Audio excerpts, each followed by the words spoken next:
CreepyCorner stories. Hey everyone, welcome back to CreepyCorner stories. You know, diving into the dark web is always risky, but sharing these stories with you makes it worth it. I'm curious, where are you watching this from right now? Let me know in the comments below. I noticed that these kind of stories hit differently depending on where you are. It might make the experience a little creepier. So tell me, are you watching from the safety of your home or somewhere less secure?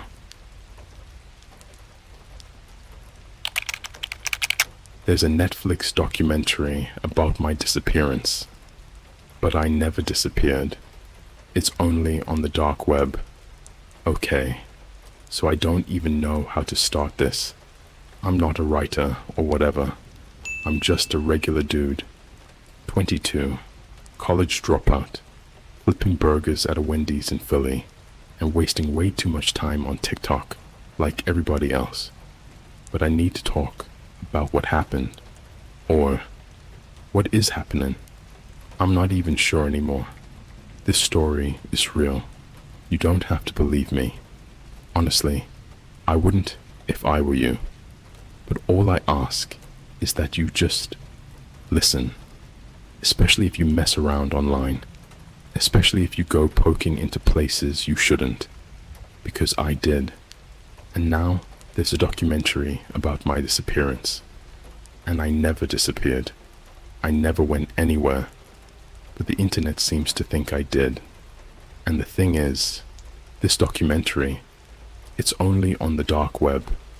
Let me explain. It all started on a Thursday night in July. I worked the night shift at this Wendy's near the Drexel campus. It's sketchy as hell out there, especially after midnight. Lots of weirdos, college kids tripping on something, sometimes even dudes with blood on their shirts, acting like nothing's wrong. Philly vibes, you know? Anyway, I got off work around 2 a.m. I was wired from all the caffeine I chugged to stay awake. I hit up a 24-hour Starbucks drive-thru, shout out to the one on Walnut Street, and grabbed a venti iced coffee, probably my third one that night, and headed back to my apartment. I live alone. Tiny little studio, 4th floor. Smells like mildew no matter how much Febreze I use. I was scrolling Reddit, then switched to YouTube. You know how it is. 1 second you're watching some Family Guy clips.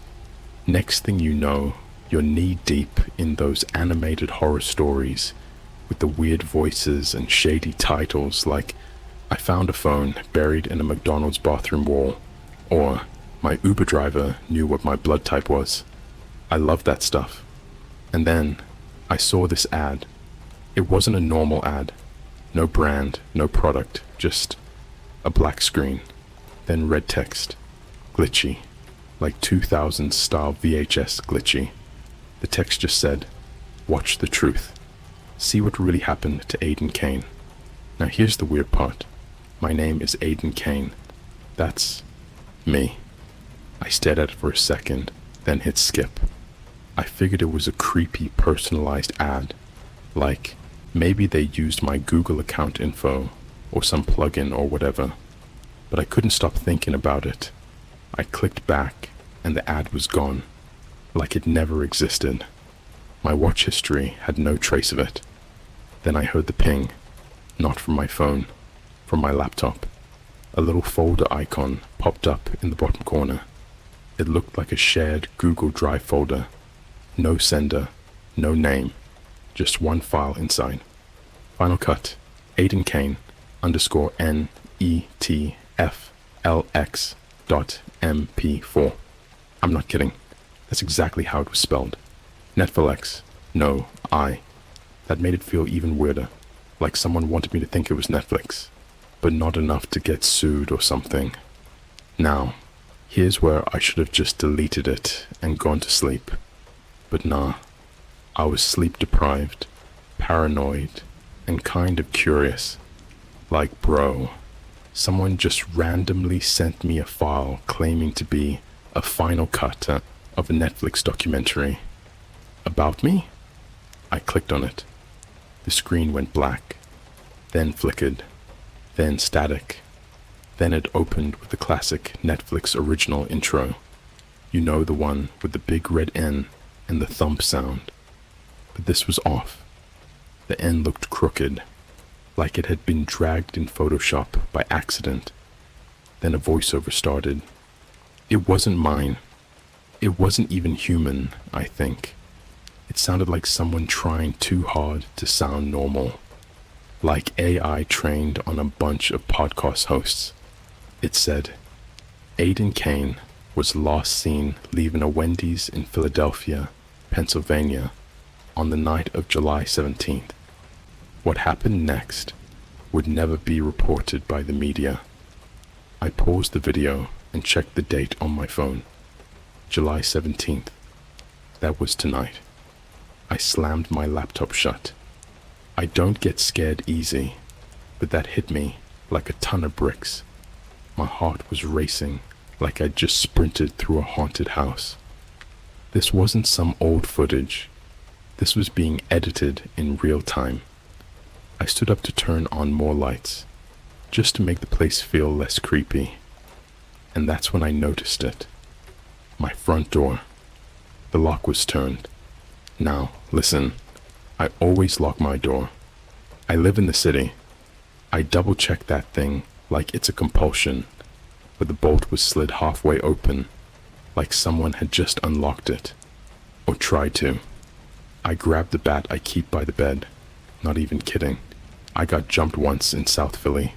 Long story. And I stood there, frozen. I didn't hear anything. No footsteps, no creaking floors, nothing. But something wasn't right. And then, my phone buzzed. It was a DM on Instagram from a private account.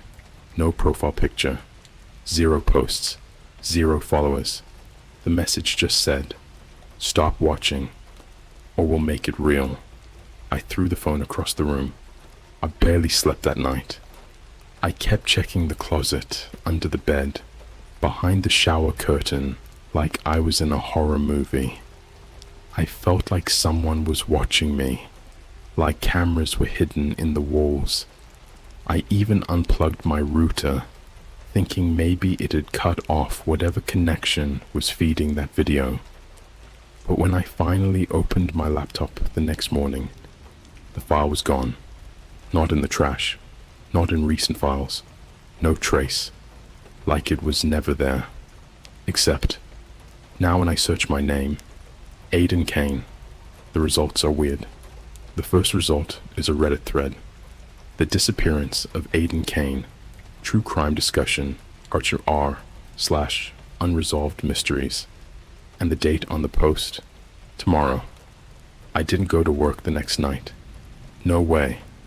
I called out, told my manager I had food poisoning. He didn't even argue. I think he was just glad I called it all. But truthfully, I wasn't sick. I was scared. Like bone deep, cold sweat, paranoid, the air has eyes kind of scared. It felt like my apartment was watching me. I spent most of the day curled up on the couch, with all the lights on and the bat on my lap, barely blinking. Every time the pipes hissed, or someone's TV turned on in the next unit, I jumped. I kept checking my door every few minutes. Still locked, still safe, but I didn't feel safe. You know that feeling when you're being stared at from the back seat of your car, like there's something just barely out of view behind you, breathing. That was the whole day. But here's where it got worse. It was around 6 p.m. I hadn't eaten all day. I ordered DoorDash from a McDonald's down the block. Simple order, 10-piece nuggets and a Coke. It arrived in like 20 minutes. I checked the receipt stapled to the bag. Everything looked normal, except at the bottom, under special instructions, someone had typed, "You taste better than chicken." I didn't put that. I swear on my life. I threw the whole bag in the trash. I went back to my phone. Instagram, TikTok, YouTube, all working, but something was off. Videos started autoplaying that I never clicked. News anchors I'd never seen. Creepy, bootleg-looking thumbnails. One was titled, "Where Aiden Went, a Full Timeline." The thumbnail? It was me, standing in front of the Wendy's where I work. But it wasn't from a selfie or anything. It was from behind, like someone had taken the photo from across the street, at night. I clicked it. I don't know why. Curiosity? Panic? Stupidity? The video opened with a static buzz, the kind you'd hear on a dead TV channel in the 90s. Then, that same voice from the night before, robotic, smooth, too calm, started narrating. This is the complete story of Aiden Kane, a timeline of his actions leading up to his disappearance, a chilling descent into obsession, surveillance, and sacrifice. The screen flashed. July 18th, 3:14 a.m., subject still active. That's tonight's date. Then it showed footage of me, sitting in my apartment, on my couch, exactly how I was sitting right now. I froze. I looked down at my couch. Same hoodie, same blanket.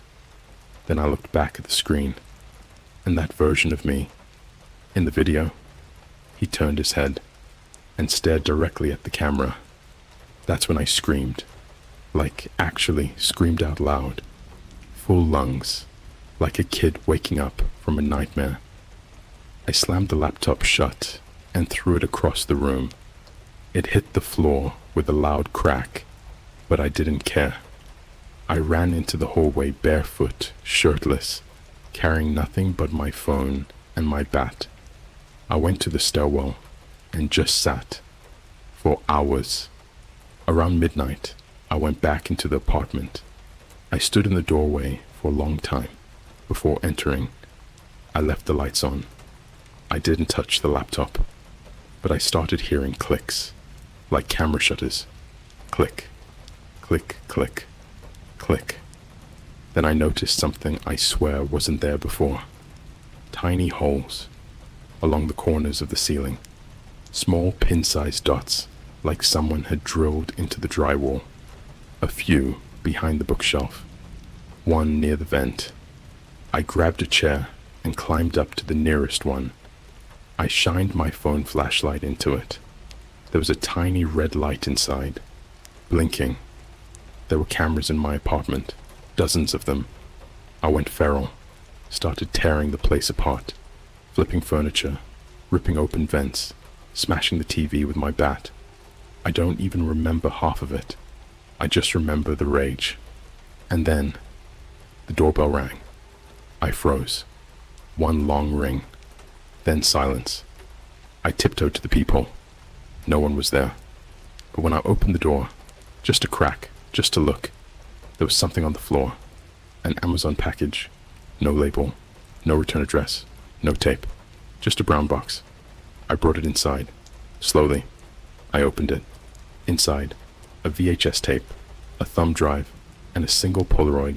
The Polaroid was of me, asleep, in my bed, from last night.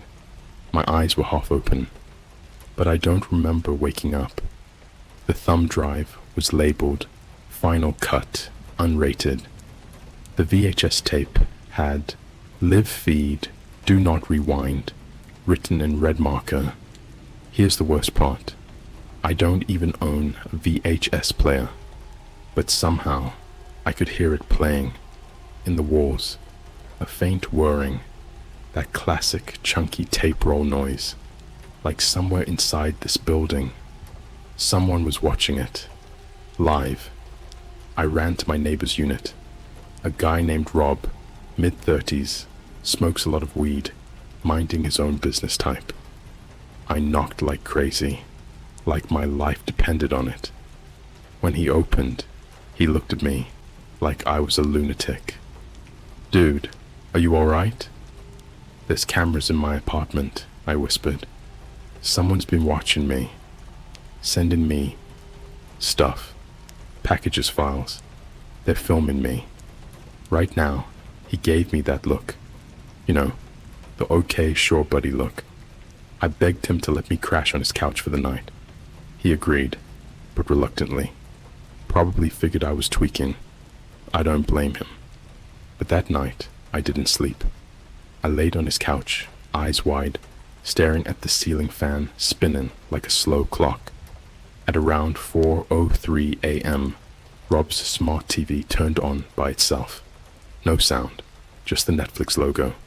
But instead of showing profiles or the home screen, it immediately started playing something. A dark screen. Then, my name.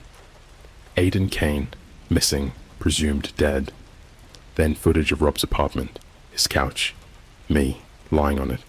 Right then, Rob sat up. "What the hell is this?" I didn't answer, because in the video, something was moving behind us, behind the couch. I turned around.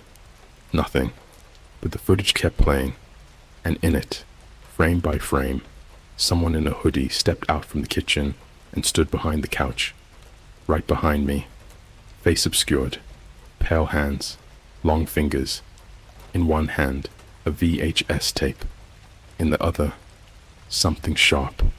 I paused the video. That frame wasn't there a second ago. I rewound. It was gone. Fast forward. Gone. Like it was alive. Like the footage knew we were watching. Rob unplugged the TV. "Yo, get out of my house, man. This is some freaky voodoo crap." I didn't argue. I left.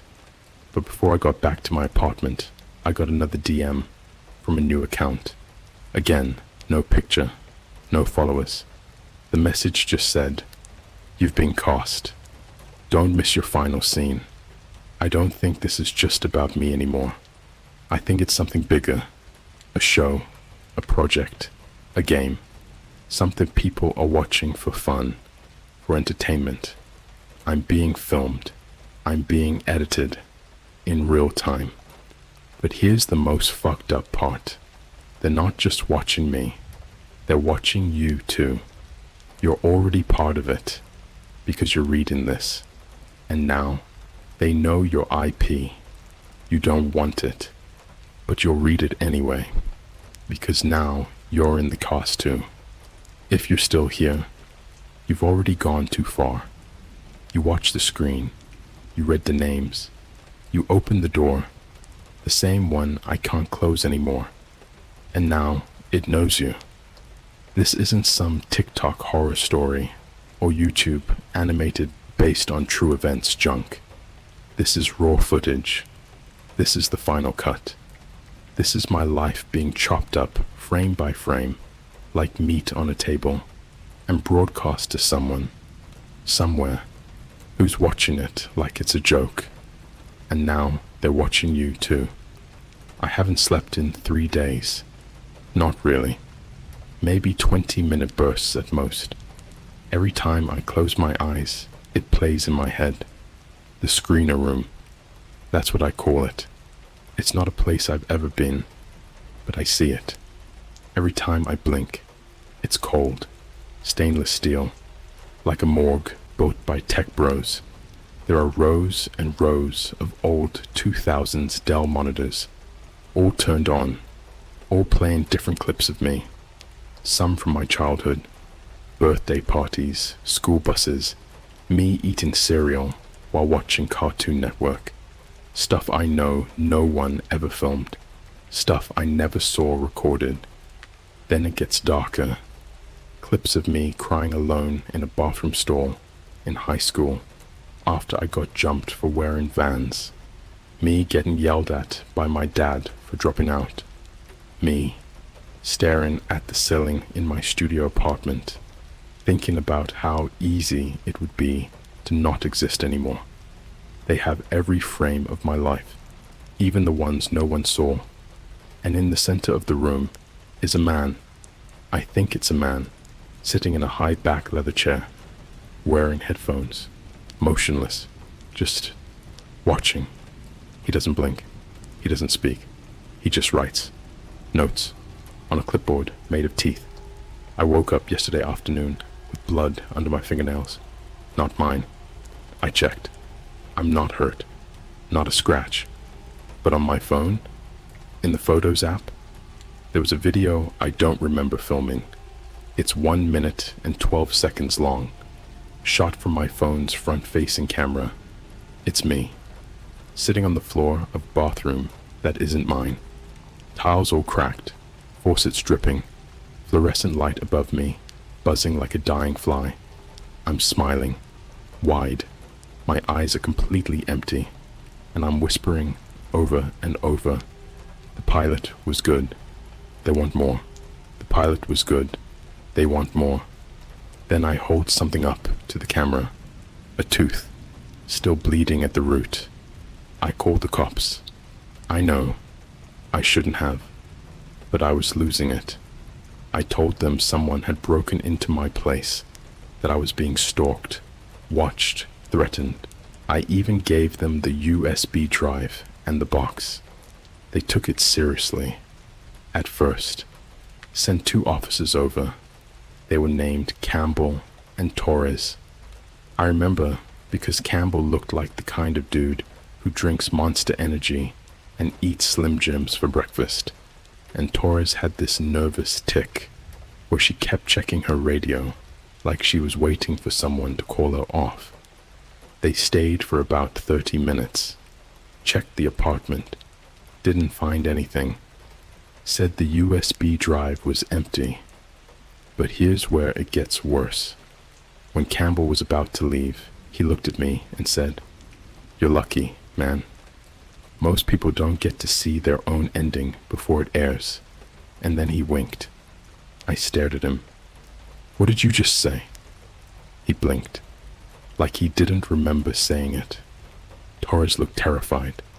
She pulled him aside and whispered something. I only caught a few words. Not supposed to leak. No unscripted interaction. And then they left.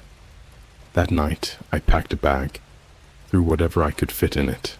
Hoodie, charger, burner phone, some cash I had stashed away. I grabbed the bat and left.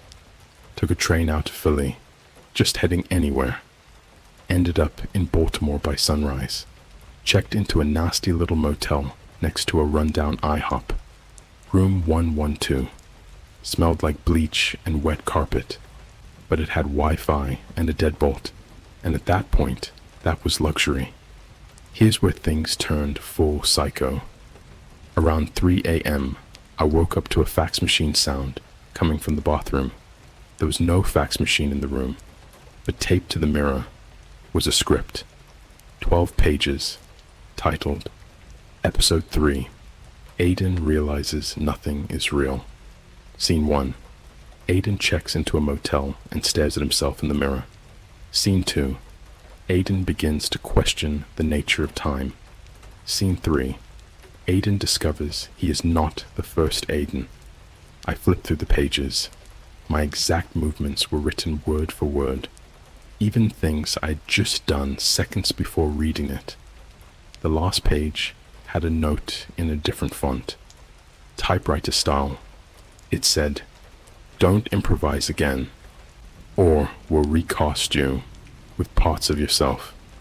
Then a signature. I kid you not. It just said, "Viewer number 001. I blacked out. I don't know how else to explain it. I woke up in a bathtub full of black water. There was something floating in it. Clumps of hair. Mine. On the bathroom wall, written in what looked like oil or blood, or both, was the message. The next episode is live. The audience is watching. Smile. And directly under it was a camera lens, embedded in the mirror. There was no red light. It was already on. I ran, on foot, out of the motel, across the street, past a gas station, I didn't even look where I was going. I ducked behind a dumpster in the alley behind a Checkers and vomited. Then I heard it. Applause. Like a studio audience. Loud, mechanical, like a laugh track. I looked up. There were giant speakers built into the alley wall. I swear they weren't there when I ran by. The speakers started playing my voice. This is fine. I'm okay. Everything is fine. This is fine. I'm okay. Everything is fine. Over and over. Then it glitched, slowed down, deepened, until it just said, nothing is yours anymore. My name doesn't show up on government websites now. Not on voter records, not on public searches. My social is marked as deceased. I tried emailing myself from a burner. Got an auto-reply. This inbox has been forwarded to the editing team. Thank you for your performance. My Gmail is gone. My TikTok account now posts videos without me. One was uploaded this morning. Captioned, Episode 4, Trailer, premiering next week.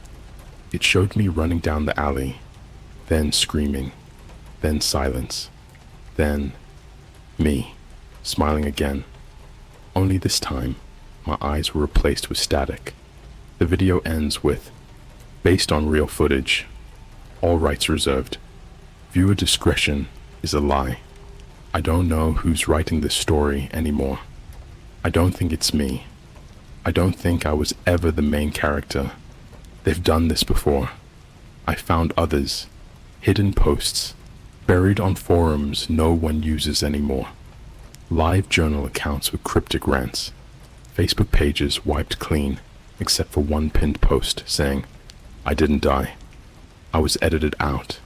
And the worst one, a Reddit account called u/final scene left. One post, one comment. It said, if you see a VHS tape with your name on it, don't play it. But if it starts playing by itself, you've already been cast. You weren't supposed to read this. They'll come for you next. There's a file rendering right now. Your face, your voice, your past. Your pilot drops soon. And trust me, they'll want more episodes, because they always want more. You ever hear that sound when a CRTTV loses signal? That high-pitched whine, the hiss behind the static, like the screen's trying to scream but doesn't know how. That's the sound I wake up to now. Every night. Every single fucking night. Except it's not coming from a TV. It's coming from inside my walls. After I ran from the motel, I hit the train tracks on foot and kept walking. I didn't have a destination, just away, somewhere, anywhere not wired into whatever twisted show this is. Somewhere without fake cops, hidden scripts, VHS tapes delivered like Amazon packages. But the thing about running is you don't notice when you've been walking in circles, not until you stop. And when I stopped, I was standing outside a Netflix studio. I swear to God, like a real one. Massive concrete building, barbed wire fencing, no address, no signs, just that familiar black and red logo on the wall, like it had been painted over and over until it bled. Except there were no cars. No employees, just one door, unlocked, and a handwritten sign taped to it. Aidan Kane, recasting, stage B12. The room inside wasn't a set. It was a slaughterhouse, designed like a production studio. Red light above the entrance said, on air, even though there were no cameras I could see. Just mirrors. Every wall, a mirror. Even the ceiling. At first, I thought I was alone. I wasn't. They were lined up. Clones. Of me. Some perfect. Others distorted. One had no eyelids. One was missing a jaw. One was just bones wrapped in a hoodie, and a smile carved too wide. All standing. silent, facing the mirrors, mouthing lines, the same line, over and over. I'm Aiden Kane, and I never disappeared. Some were whispering it, others screaming it. One of me, was pounding his head against the glass, chanting it between sobs. Blood had smeared across the mirror, and still, he smiled. At the center of the room was a dentist's chair. Old, rusted, brown leather split down the middle. A note on it read, "Last one failed. Let's get this take right." I backed away. I didn't belong here. This wasn't for me. But the mirrors didn't reflect me anymore. They only showed the other Aidens. And then the PA system clicked on. A slow, deliberate voice. Not robotic this time. Not distorted. Human. Almost disappointed. "You're off script again, Aiden. We built you from the good scenes. You were never real. Come sit down. It's time for your rewrite." I ran. I didn't even look back. Slammed out the door. Ran through the lot. Over a chain-link fence. Ripped my jeans on the barbed wire and tore half the skin off my leg. Didn't care. I bled the whole way to an abandoned overpass. Crawled under it like a raccoon. Slept in the dirt. Dreamt in static. Woke up the next morning to a Starbucks cup sitting next to my head. Hot. Fresh. Foam still intact. Sharpie on the side. Aiden. Tall cold brew. Light screen time. No one knew I was there. But they knew. They always know. I walked 2 hours to a library. Figured maybe I could use the public computer to contact someone. Anyone. Hacker forums. Deep web subreddits. Something. The second I logged into a Reddit burner, a message popped up on the screen. No animation. No sound. Just 3 words. Stop. Filming. Yourself. The webcam was unplugged, so how the hell? I turned the monitor off and looked at the screen's reflection. There was someone standing behind me. I turned around. Gone. In that moment, I knew I had to go deeper. I know, it sounds insane, but I wasn't going to run anymore. If I was going to be watched, filmed, cast, edited like some freak show puppet, then I wanted to see who the director was. I needed answers, so I went back online, not the surface web, the other side. I downloaded a Tor browser, accessed old onion links I'd found years ago, back when I was bored and curious, and thought the dark web was just red rooms and fake hitmen. But this wasn't that. This was Deck 7, a private forum, no chat, no threads, just a single stream, black background, white text, and a video player in the center that said, "Now streaming, Episode 5, Aiden's Surrender." It hadn't aired yet. Runtime, 73 minutes. Start time, 3:33 a.m. There were exactly 333 viewers watching, even though it hadn't started yet. Underneath the video player was a list of names. Most were just strings of numbers, but one stood out. The last one. Executive producer, viewer number 001. And next to it, a live stream countdown. That's when my screen glitched. Just for a second, it flickered. And when it came back, my reflection was gone. Instead, I saw a man with no face sitting in my chair, dressed in my hoodie, my hat, staring through the screen, and then I watched myself walk into the frame. I wasn't in control. I wasn't holding the mouse, but on the screen, I moved, sat in the chair, looked directly into the camera, and smiled. A new window opened. Script, live feed, audio levels, editor tools. I was the director now, and the footage waiting to be edited. You reading this? Your webcam is already on. Your screen is being captured. You've been assigned an episode. It'll start when you least expect it. You'll start seeing your name in weird places. Receipts, closed captions, license plates. Your voice will echo from speakers you didn't know were there. Your reflection will stop syncing with your movements. Your phone will buzz and show a missed call from stage manager. Don't answer it. If you do, you've agreed to the next season, and once you're cast, there's no leaving the show. Not even in death. They'll just recast you. This isn't a story anymore. It's a timeline, a runtime, and it's still rendering, but it's not written yet. It needs your scene. So go ahead, check your camera, look behind you, turn on the lights if it makes you feel better. But remember this, your name is on the slate, your footage is clean, your story just began, and they're already watching. Viewer number 001 says hi.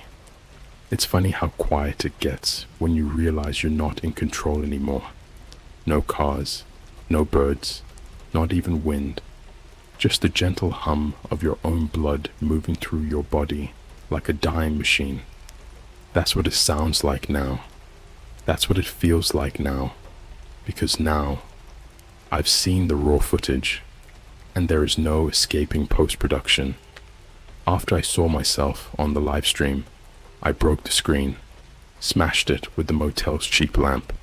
Sparks flew, plastic cracked, the monitor popped like a blister. But it was too late. The footage had already rendered. It had already uploaded. Episode 5 was live, and I hadn't even moved. I ran. Again. Doesn't matter where. There's nowhere left. It all loops. You can drive cross-country and still end up back at the start of your own cold open. I ended up at an abandoned megaplex movie theater somewhere in rural Maryland. You know the kind. 15 screens, sticky floors, stench of popcorn ghosts still lingering. Everything covered in dust, but the marquee out front still flickering. Now, showing the final cut, 9:59 p.m. I shouldn't have gone inside. I should have turned around. But my name was carved into the concrete outside, not spray painted, carved with fingernails. Inside, it was dead silent. Not empty, just silent. Seats full of mannequins, all dressed like people I used to know. One looked like my mum, one like my old shift manager, one looked exactly like my ex from high school, who ghosted me in junior year. All of them holding empty popcorn buckets, all of them facing the screen.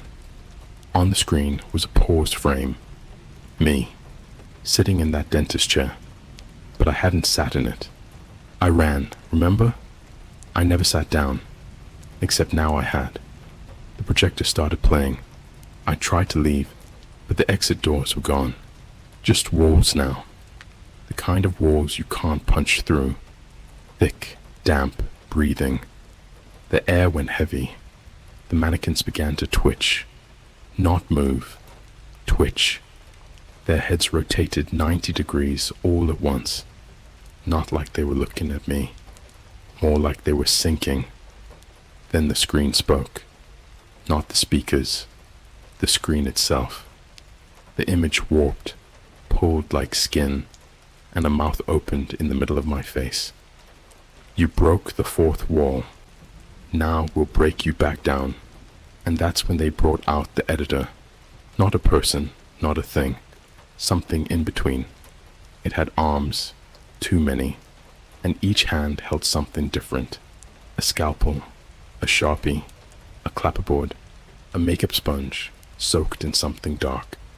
Its body was a patchwork of human skin and VHS tape. Its face, a mirror, but not of me. It reflected whoever was watching, and it whispered one word: continuity. I don't know how long I was strapped in that chair. Time stopped. Literally.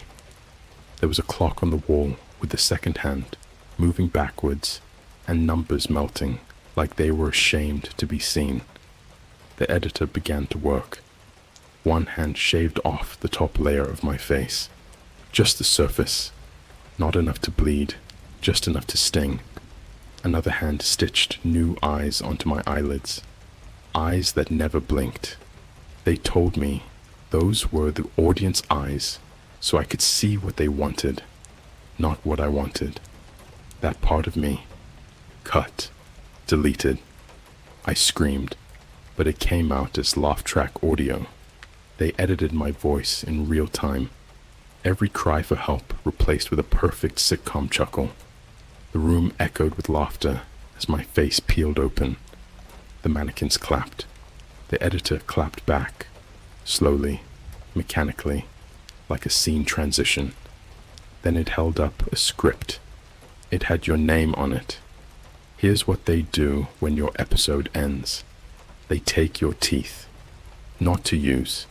They cast them in resin and melt them into USB drives.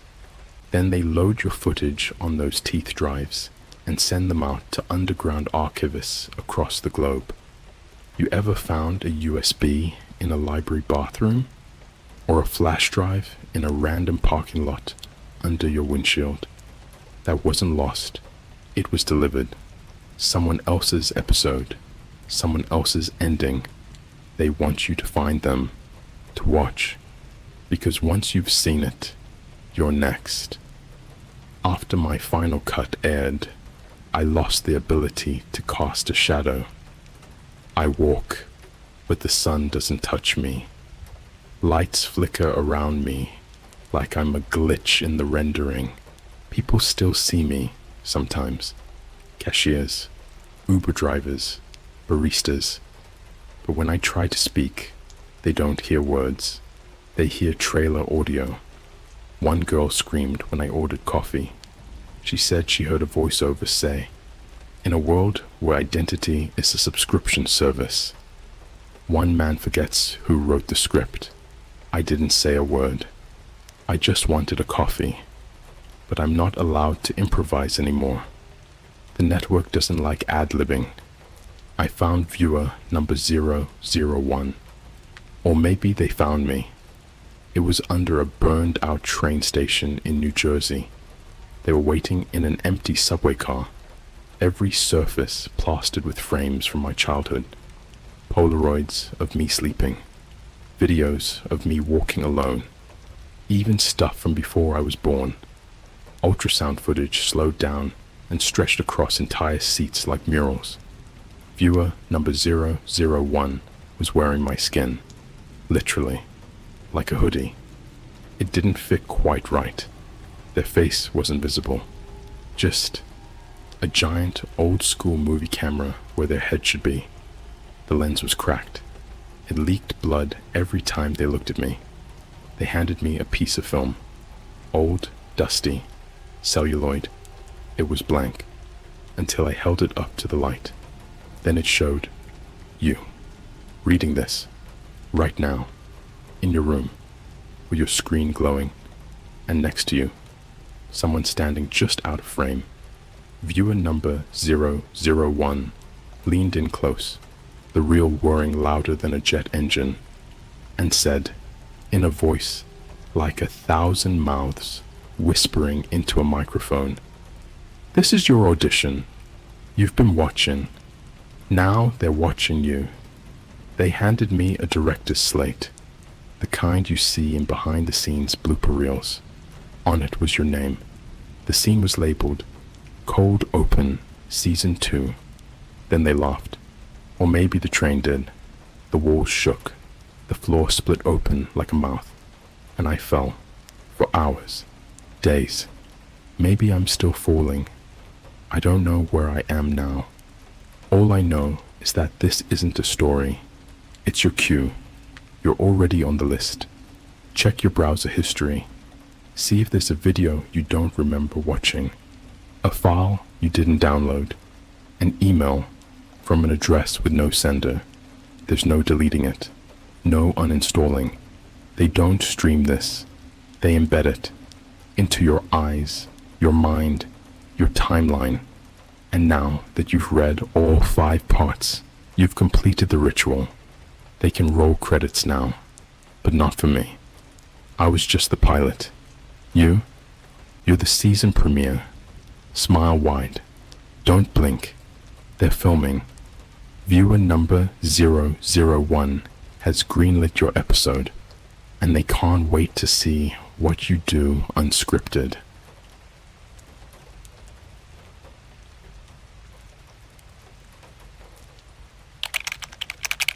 My Uber driver took a shortcut. The street doesn't exist on any map, but it's on the dark web. Yo, what's up, Reddit? So, this story has been eating at my brain for months. I wasn't even sure if I should post it here, or at all, honestly. I sound crazy when I talk about it, but it happened, and I haven't been the same since. It all started back in March, right around spring break. I was flying back home to Chicago after visiting a friend in Los Angeles. Super normal trip. Nothing crazy happened while I was there. We went to Venice Beach. I had In-N-Out for the first time. Overhyped, don't at me. And we mostly just chilled. The flight back landed around 1:45 a.m. I was exhausted. I had one bag, no checked luggage, so I booked an Uber right away to get home. Now here's where things start getting weird. So I call the Uber from O'Hare. It says the driver's name is Kyle. 5 stars. Over 3,000 rides. Silver Toyota Camry. Everything looks normal. When he pulls up, he rolls down the window and goes, "You Brian?" I say yeah, and get in. The moment I close the door, I get this weird whiff of something. Like, it smelled clean, but also too clean. Like sterile. Like hospitals, or those really cheap motels that try to cover up something worse underneath. I chalk it up to maybe he just cleaned his car. Whatever. I'm already tired, so I don't really think about it much. I throw in my AirPods, lean back, and try to chill. But not even 10 minutes in, I realize we're not taking the usual route. I take this Uber all the time. It's like muscle memory now. He should have gone on I-90 East to get to my place in Uptown, but instead, he takes this exit I've never seen before. I glance at my phone and open Google Maps.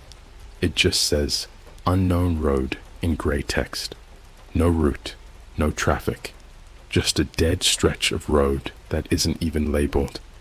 I take my AirPod out and go, "Hey, is this a shortcut or something?" Kyle glances in the mirror and just smiles. "Yeah, man. Google doesn't even have this one on Maps yet. My buddy's a developer. He put me onto it. Saves like 15 minutes. Now, here's the thing.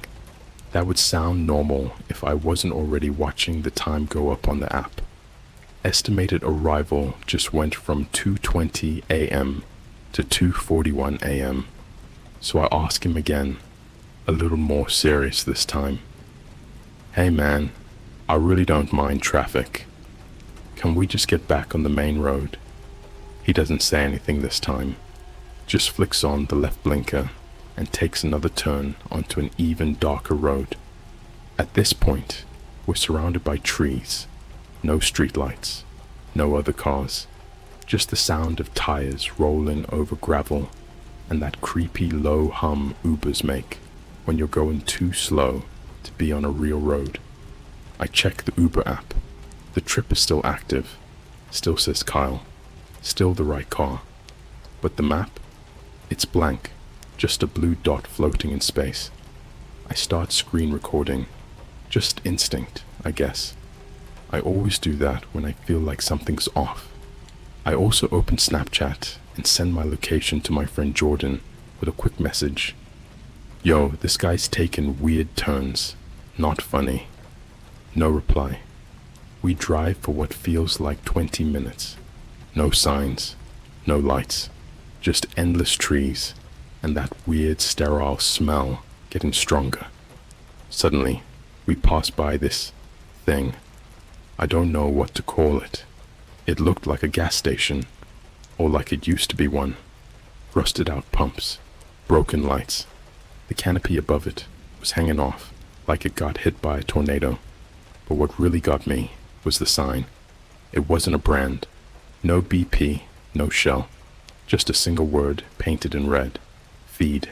I leaned forward and asked again, more nervous this time. Yo bro, I think we're lost.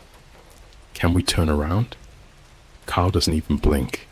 He just says, we're almost there. That's when I realized something. His Uber profile said he'd done over 3,000 rides. But when I tapped it again to refresh, it said 0. No reviews, no stars, no trips, just a gray silhouette where the profile pic used to be. I checked the license plate, not the same as the one on the app. I froze. I didn't know what to do. We were deep in this nowhere land. No signal, no lights, and this guy wasn't Kyle. Or maybe he was. I don't even know at this point. I started texting Jordan again, but the messages wouldn't go through. Failed to send. I opened Instagram, TikTok, anything. All just spinning. No connection. I thought about jumping out, but we were going too fast now. He must have hit like 50 miles per hour. Easy. And we were in the middle of God knows where. That's when I saw something up ahead. It looked like a neighborhood. Kind of. But every house was identical. Same shape. Same pale green paint peeling off. Same flickering porch light. The houses didn't have numbers, just letters. The one we stopped in front of. H. He finally turns off the car and looks at me in the mirror. That's when I really saw him. His eyes were wrong. Not glowing or demonic or anything like that. Just empty. Like he'd been awake for days. Like something behind them had shut off a long time ago. He smiles again and says, "You made it, Brian." And then the car doors unlock by themselves. If you all want me to post the rest, let me know. I have screenshots, the screen recording, and even a pic I managed to sneak from inside the house I was taken to. Yes, I was taken inside, and what I saw next was way worse than the ride. The car door unlocked with that soft click, but it echoed in my chest like a gunshot. I didn't move. I just sat there, frozen, staring at the house. It looked like someone had built it using memories of what a house is supposed to look like. The proportions were slightly off. The windows were too tall. The doorknob was smack in the middle of the door, like something from a children's cartoon, but it wasn't funny. Nothing about it was. The Uber driver, or whoever he was, turned his whole body toward me now. He wasn't smiling anymore. He was just watching, not angry, not impatient, just waiting. I knew deep down that if I didn't move, he'd drag me in anyway, and I didn't want to know what that would look like. So I opened the door and stepped out. The air felt thicker here. It had a weight to it, like I'd just walked underwater. No wind, no sound, not even the crunch of gravel under my shoes. Just total silence, like the entire place was on mute. I reached into my hoodie pocket for my phone again, but it was dead. Battery was at 74% when I left the airport. It was at 0% now. We walked toward the house, side by side, but not together. He didn't touch me. He didn't speak. Just walked like this was part of his job, like he was on the clock. As we approached the porch, I noticed the floorboards weren't made of wood. They looked wooden, but they bent slightly under my feet. Soft, like old linoleum, or no, skin. The porch creaked beneath my weight, and I could feel something pulsing underneath, like a heartbeat. The Uber guy stopped at the door. looked at me, and said one word. Knock.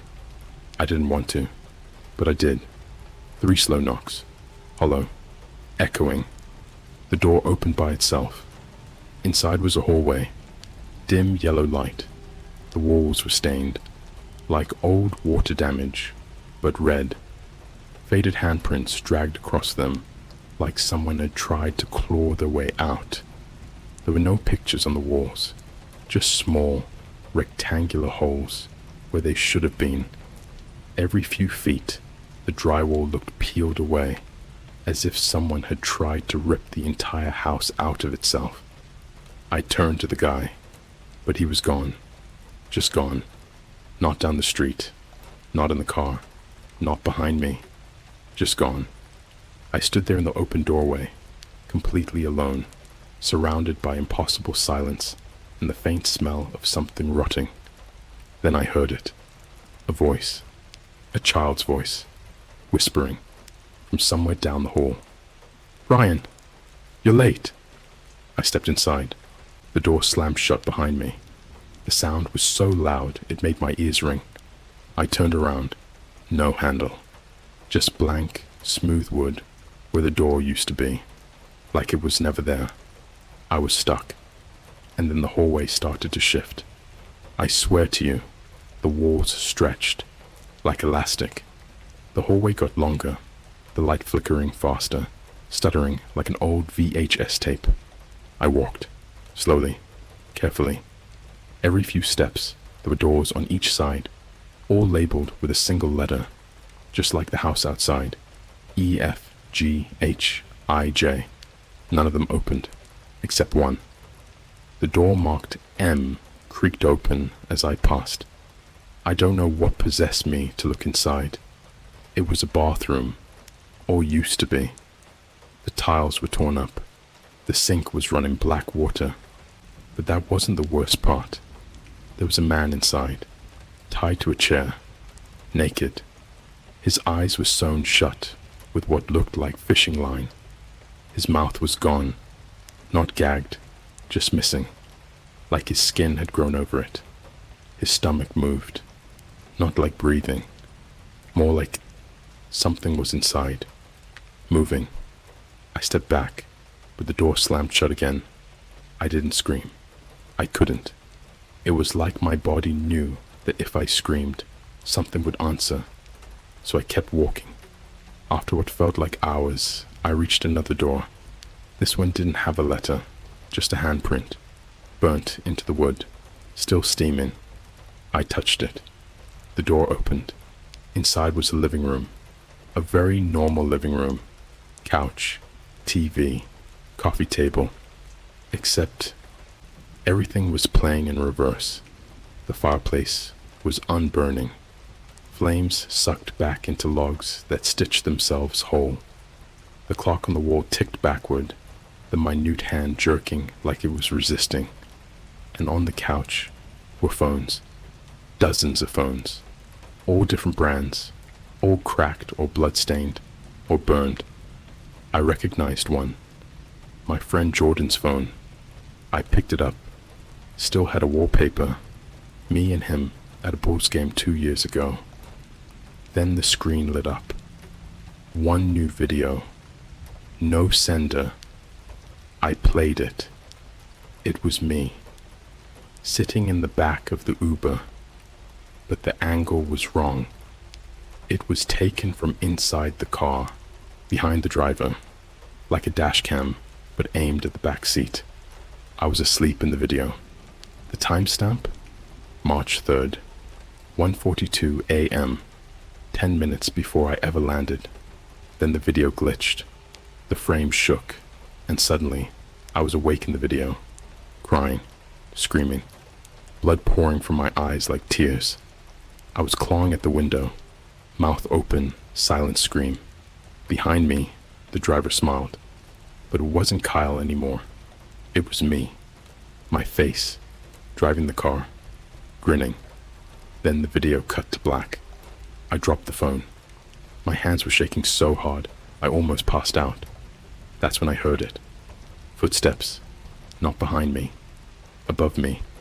Someone, No, multiple people pacing across the ceiling, their footsteps out of sync, like they were confused, like they didn't know how walking worked. Then a face pressed through the ceiling, just the face, stretching the plaster like plastic wrap. Eyes wide open, mouth sewn shut, no nose. It watched me for 10 full seconds. Then it vanished. A voice came over the TV, mechanical, like a GPS. Continue to house H. Proceed to the basement. The walls began to bleed, thick black fluid oozing from every seam, dripping onto the phones. They all started vibrating at once, flashing messages too fast to read. I ran, back into the hallway, past the stitched man, past the stretching walls. I found the stairs. They were wet, slippery, but I climbed down anyway, into the basement. It wasn't a basement, it was a theater.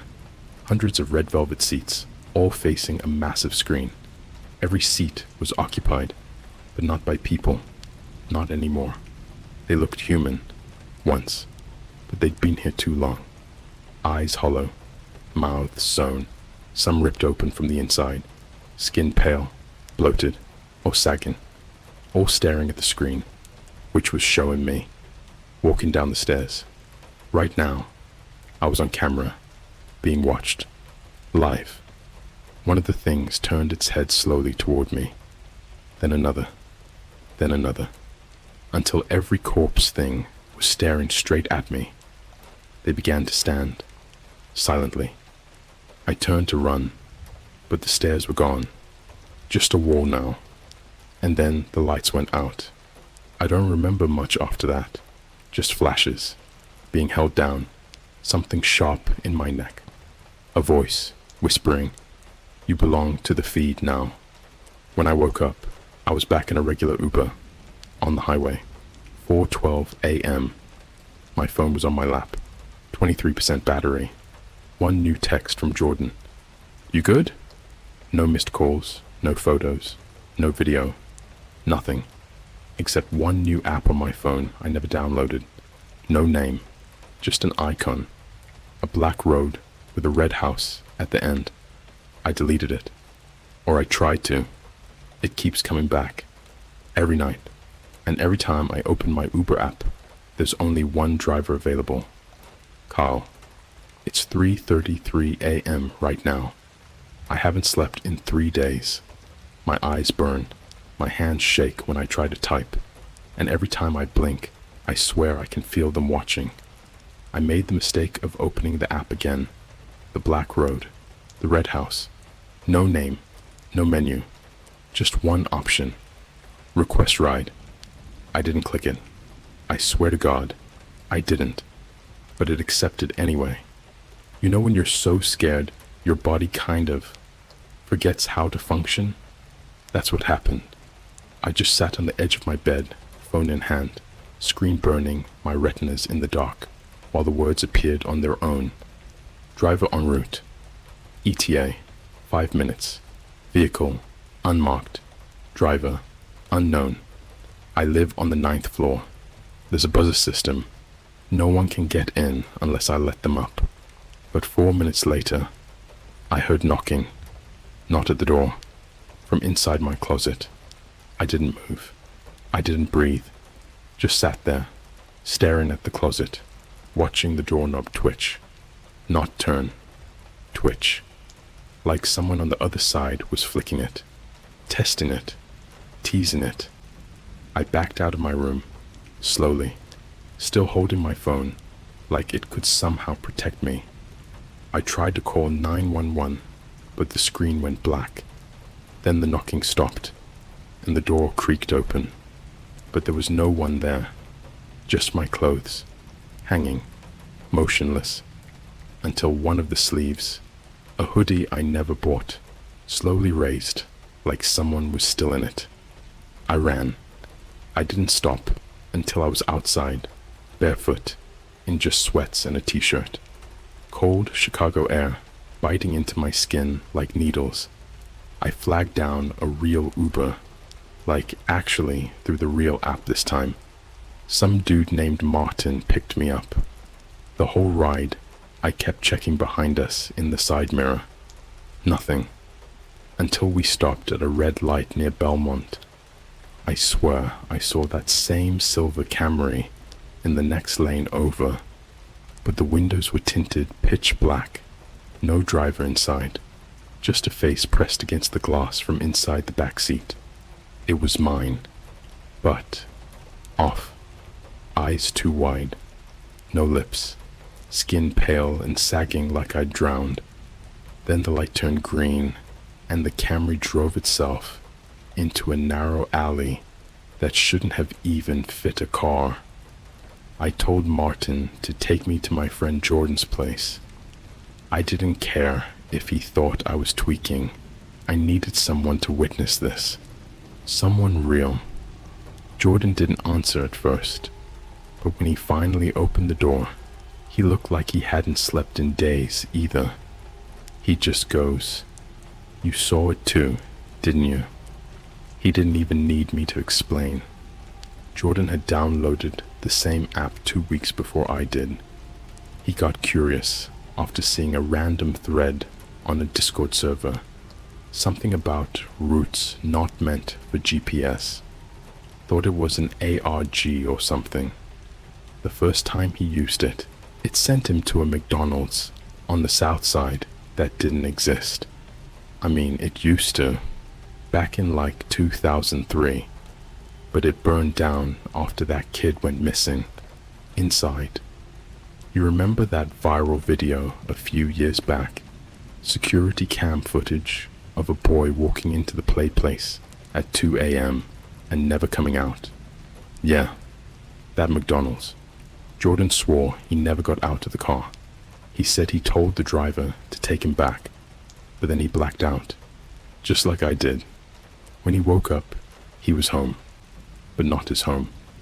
Everything looked the same. Same layout, same posters on the wall, same dirty dishes in the sink. But something was off.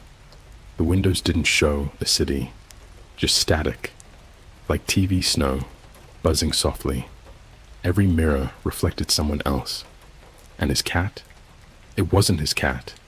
It watched him all night, didn't blink, didn't move, just stared with human eyes until he smashed it with a bat, and the whole apartment reset. He showed me the bruises, deep ones, around his wrists and ankles, like zip ties had been there for days, skin rubbed raw, and a long deep scar under his ribs. He didn't remember how he got it, but sometimes he hears something inside his stomach, clicking. We agreed.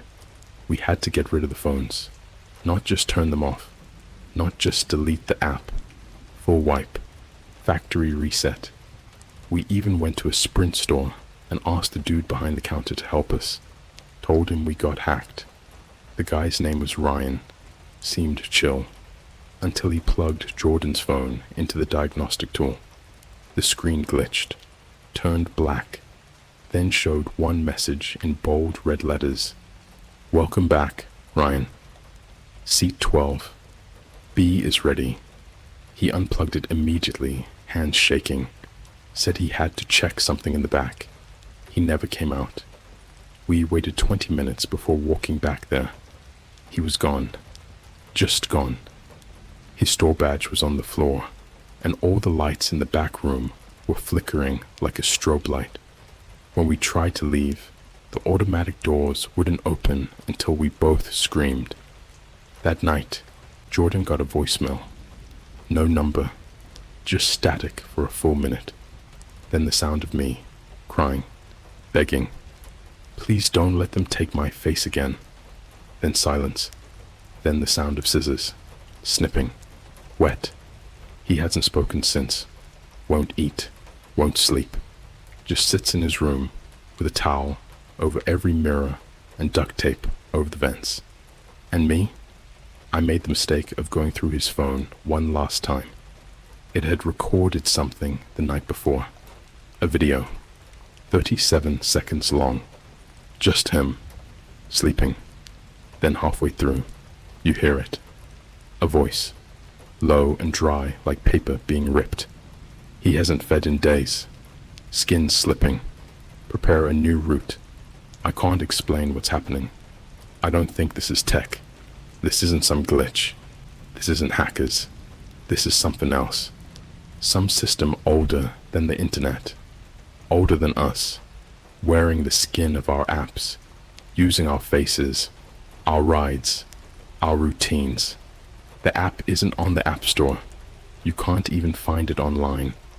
But it keeps reinstalling itself. Even on brand new phones. I bought a new iPhone. Set it up clean. Didn't restore anything from iCloud. Not even contacts. 3 hours later, the black road was back. Right between the calendar and notes apps. And now there's a new notification. It doesn't say request ride anymore.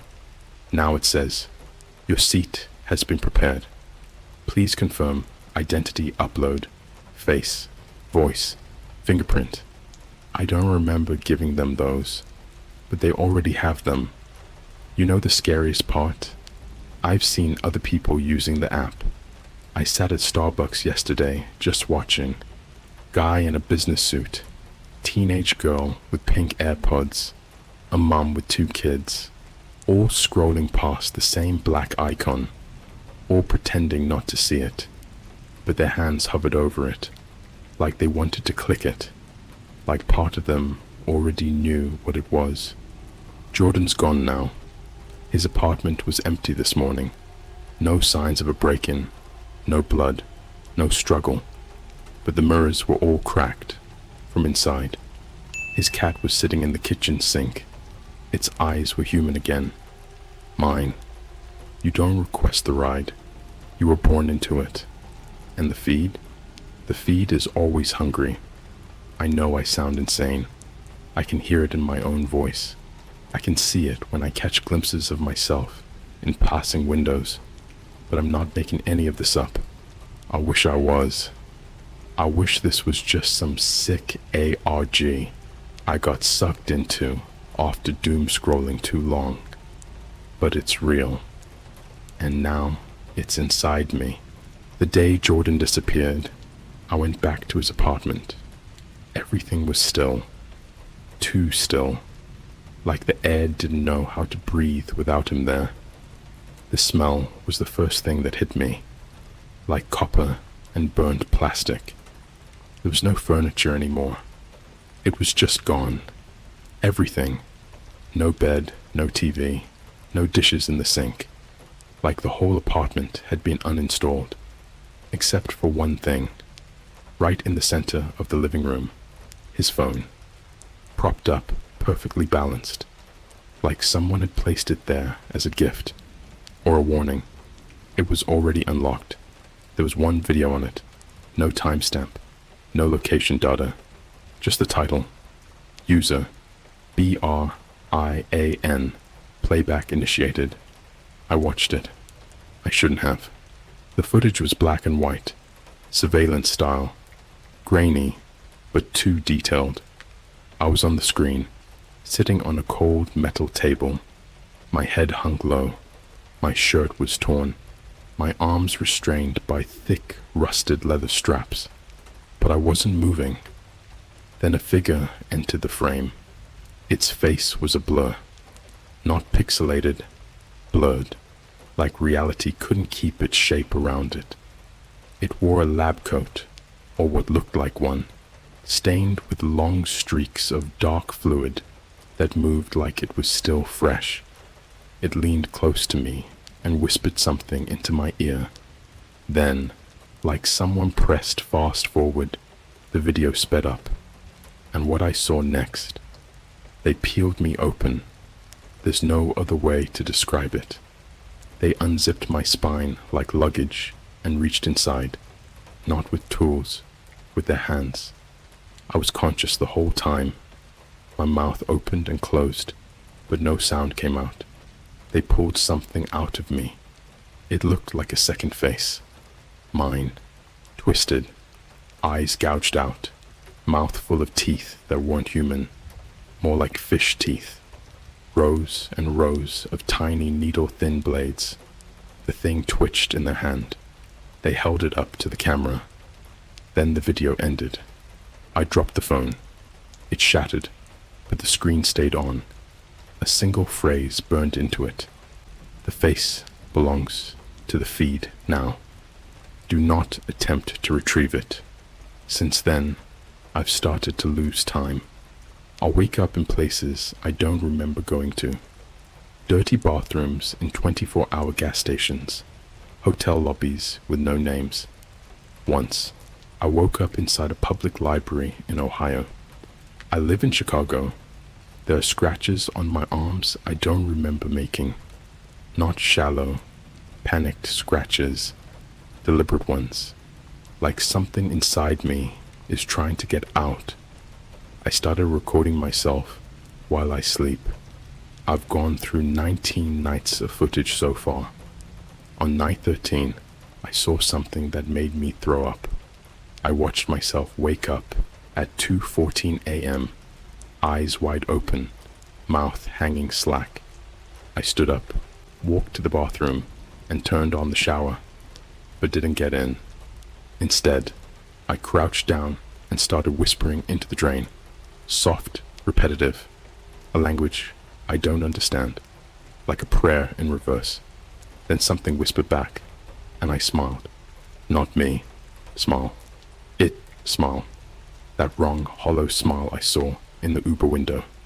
Then I climbed into the bathtub, turned the shower to freezing, and just sat there for 4 hours, perfectly still. I checked the drain the next morning. There was hair in it. Not mine. Strands. Too thick. Too long. And skin. Fleshy, almost rubbery clumps. Like someone shaved off a face and tried to flush it. I bagged it up and went to the police.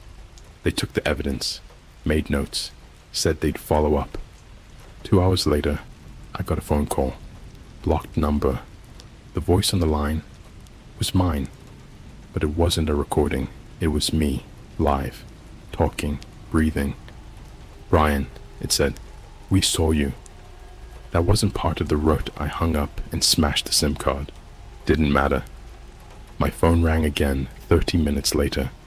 Even without a SIM, the same voice. "Next time, we take something else." That night, I lost my reflection. Not a metaphor. I looked into the mirror, and nothing looked back. Just empty room behind me. Then it changed. I saw a road. The road. The one from the app. That gray, winding stretch of asphalt that leads to nowhere. I saw a car. A Camry. It wasn't moving. It was waiting. And sitting inside, in the back seat, was Jordan. His eyes were gone. Mouth hanging open like it had been ripped at the corners. He whispered something I could hear through the mirror. "Don't miss your stop. I've tried everything. I bought a cheap burner phone. It bricked itself the moment I stepped outside. I tried throwing my laptop in the lake. Next day, it was sitting at my doorstep, dry, working, logged into an email account I never created. Only one message in the inbox. Subject, passenger file, accepted body, estimated termination, 3:33 a.m., September 14th. Attachments, video.mp4. I haven't opened it yet. I already know what's in it. People have started to disappear around me. The Uber driver I use every morning, Marcus, stopped replying to texts. His profile is still active. But the car photo, it's the silver Camry now. I saw my manager at Starbucks yesterday. He was sitting in a booth, just staring at his coffee, not drinking, not moving. I said his name 3 times. He didn't blink, just whispered, "Where did I leave my skin?" My neighbor, the old woman across the hall, left me a note taped to my door, in lipstick. "It lives in the signal, child. Stop looking for roads. It's already in your voice, M." She was found dead the next day, but not in her apartment. In a janitor's closet 2 floors up. She had written on the walls in her own blood the same phrase over and over. The feed is hungry. The feed is forever. The feed is you. I tried seeing a therapist. Didn't tell her the whole story. Just said I was having delusions, nightmares, paranoia. She nodded the whole time. Then, at the end of the session, she handed me her business card. No name, no title. Just a black road with a red house. She leaned in and said, "It's okay, Brian. You're almost home. I'm starting to think there was never an app. There was never an Uber. I don't even remember booking that first ride anymore. All I remember is a blinking cursor on a dark screen, a request I didn't submit, an identity I didn't choose, and a voice behind me, always behind me, saying, 'You were the route all along.' I have bruises on my back now, 2 symmetrical patches of skin, right where my shoulder blades are. They itch. They pulse. Jordan had the same ones, before he vanished. I think they're growing something. Something trying to bloom. I'm going to open the video now, the one from the email. If I make it to part 5, you'll know it didn't take me yet.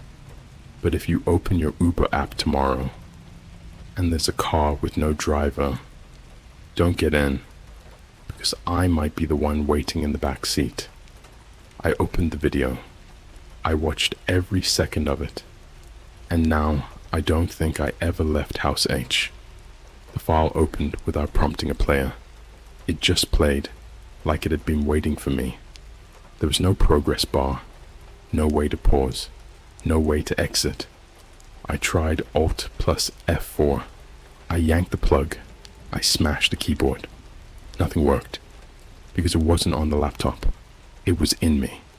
The video started like a live stream, but it wasn't shot from a phone or a camera. It was shot through my eyes. POV. Me, sitting in the back of the silver Camry. The windows were covered in frost from the inside. My breath fogged the glass, but I wasn't cold. I was empty.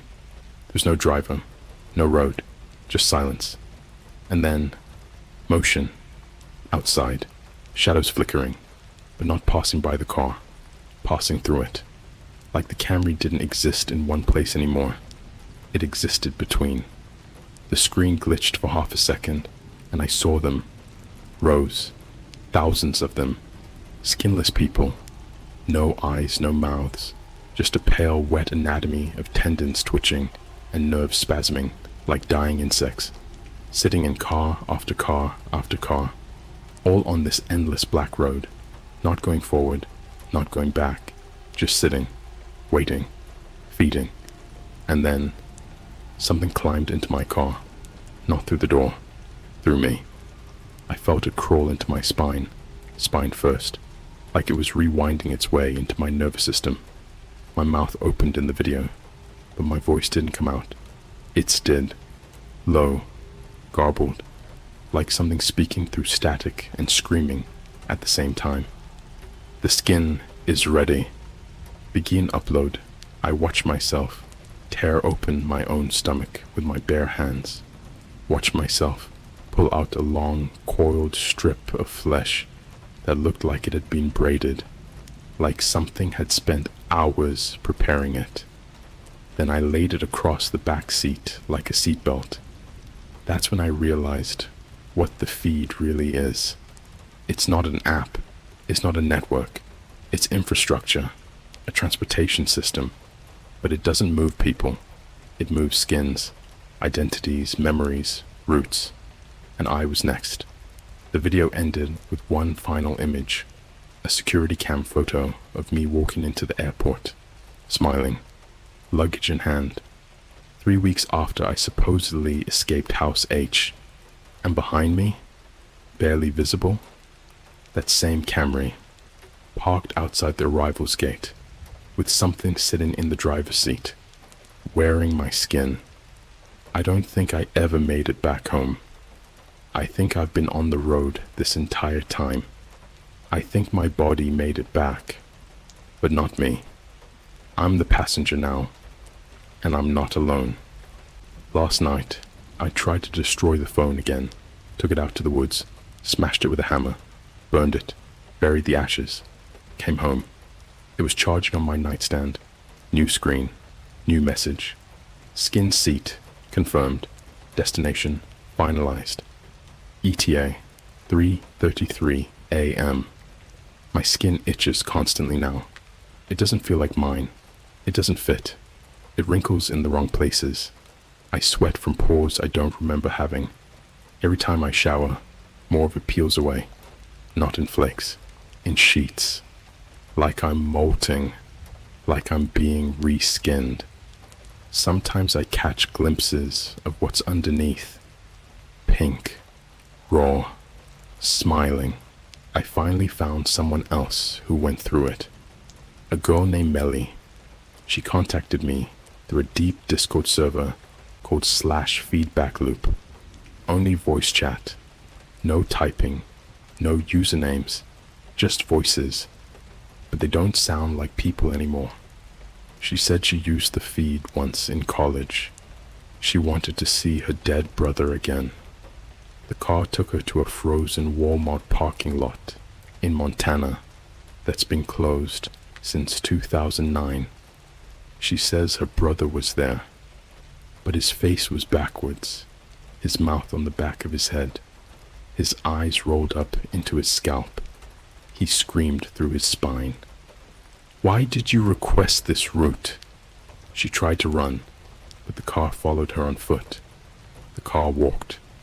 When she woke up, she was home, but her hands weren't hers. They had wedding rings, tattoos she never got. She found a Facebook profile for a woman named Amelia Garson, wife, mother, Florida resident. Except that woman went missing 4 years ago after using a rideshare to leave a party. Melly said it like it was a confession. The feed recycles us. We're not people. We're inventory. Last night, I took a blade and tried to dig into the itching patches on my back. It wasn't blood that came out. It was ink. Thick, black ink. Like printer fluid. It didn't drip. It crawled. Formed a symbol across my back in the mirror. A house. With legs. At exactly 3:33 a.m., I heard the engine. No key. No ignition. Just the sound of tires grinding gravel, even though I live on the 9th floor. I walked to the window. The silver Camry was parked outside again. Except now, the street didn't exist. Just a void stretching in all directions, like the city had been erased, pixel by pixel.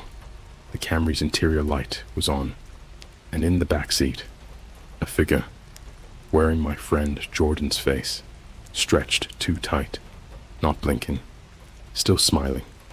It held up a phone to the window. My face on the screen. Live. Now, every device I own only opens one app. Every mirror only shows one road.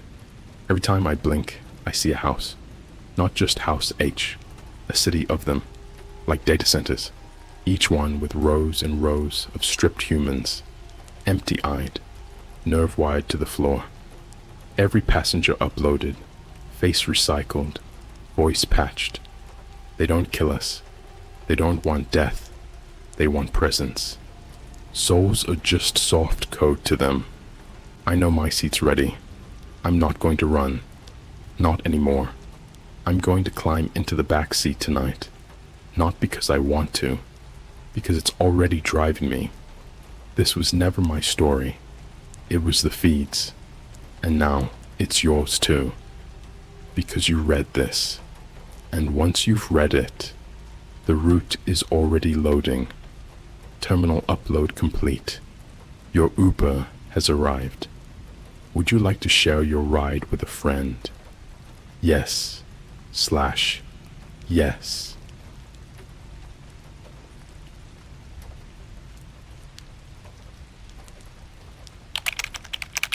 My Steam account was hacked. The game they installed opens a door to a dark web chat room. I can't leave. What's up, Reddit? So I never thought I'd be posting on here. I used to just lurk on r/nosleep at night while watching creepy animations on YouTube and eating stale McDonald's fries. But now I'm actually living one of those stories. And I swear to God, this isn't some ARG or marketing thing. This actually happened to me.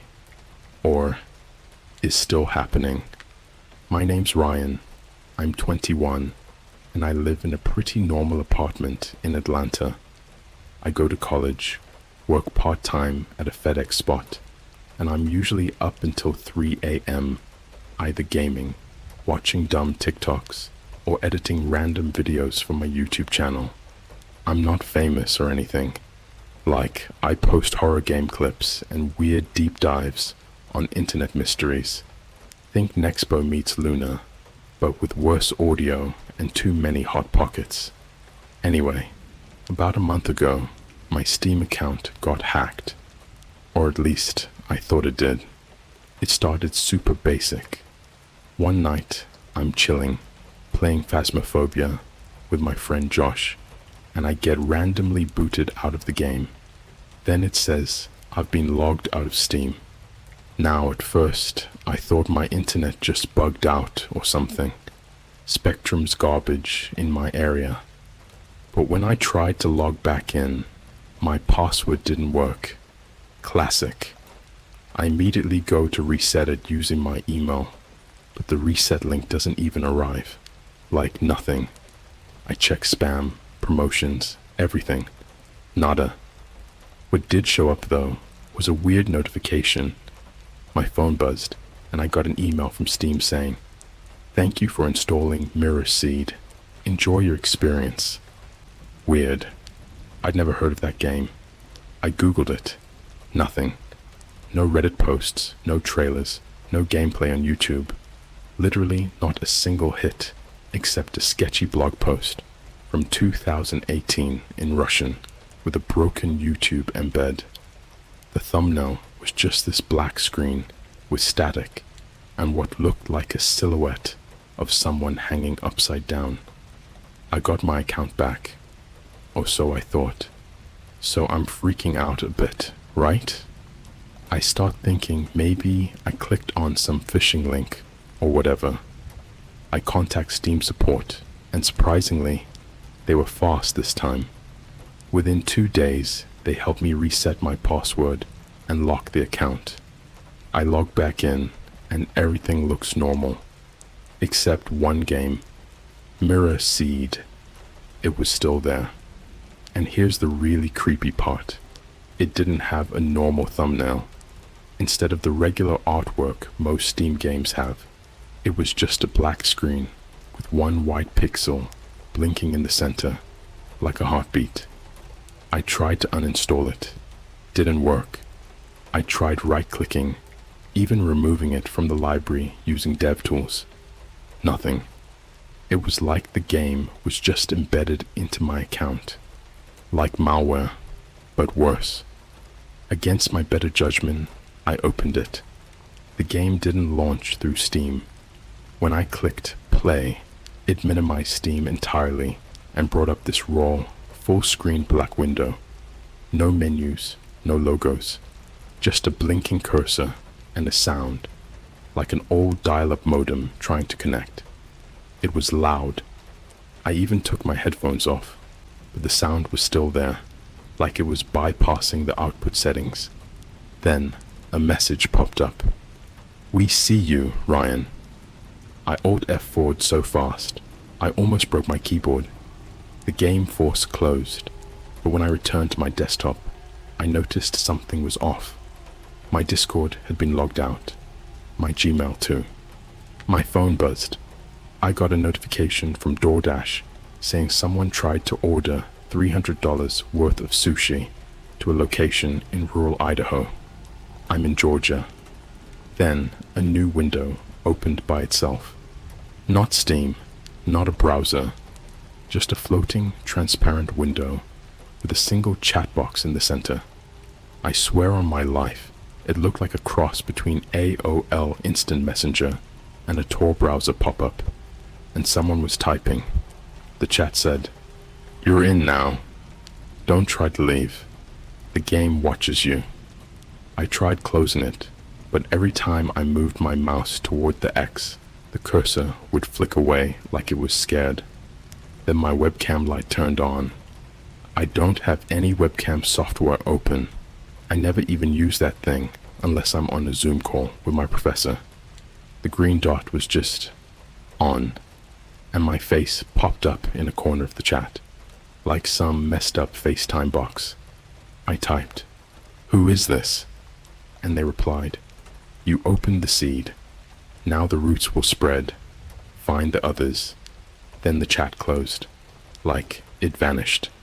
Even Task Manager couldn't find the process that ran it. I wish I could say that was the end.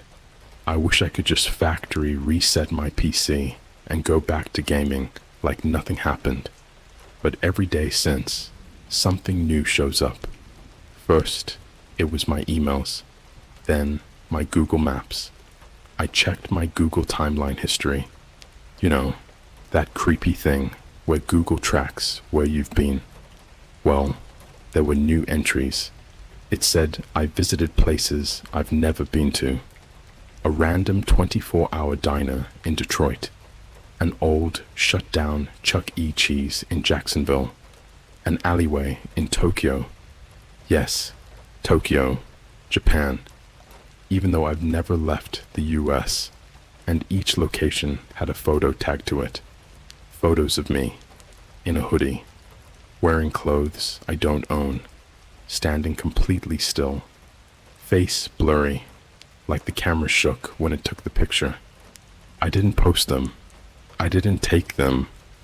They were uploaded from my Google account, and that's just part one. I haven't even told you what happened when I tried to uninstall the game again, or when I saw someone in my apartment hallway wearing a hoodie I only saw in the game. I'll post part 2 soon, if you guys actually want to hear the rest. Let me know if I'm crazy, or if this is happening to anyone else, because I think this game is more than just code. It's a portal, and someone, or something, is trying to come through. It's 4:17 a.m. right now. I'm typing this from the floor of my bedroom. Lights off, headphones in, everything unplugged. My monitor is facing the wall because I don't want to see what's behind me again. If you're reading this, good. Maybe you'll believe me. Maybe you won't. But I'm not posting this for karma anymore. I'm posting this because I need proof that I still exist, that someone out there knows what's happening to me. So here it is. This is part 2. And if you're squeamish, stop now. The night after the chat box appeared, I woke up to a noise in my apartment. Not like a thud or a creak. Not your typical horror movie bump in the night. No, it was a very specific, very familiar sound. The Steam notification sound.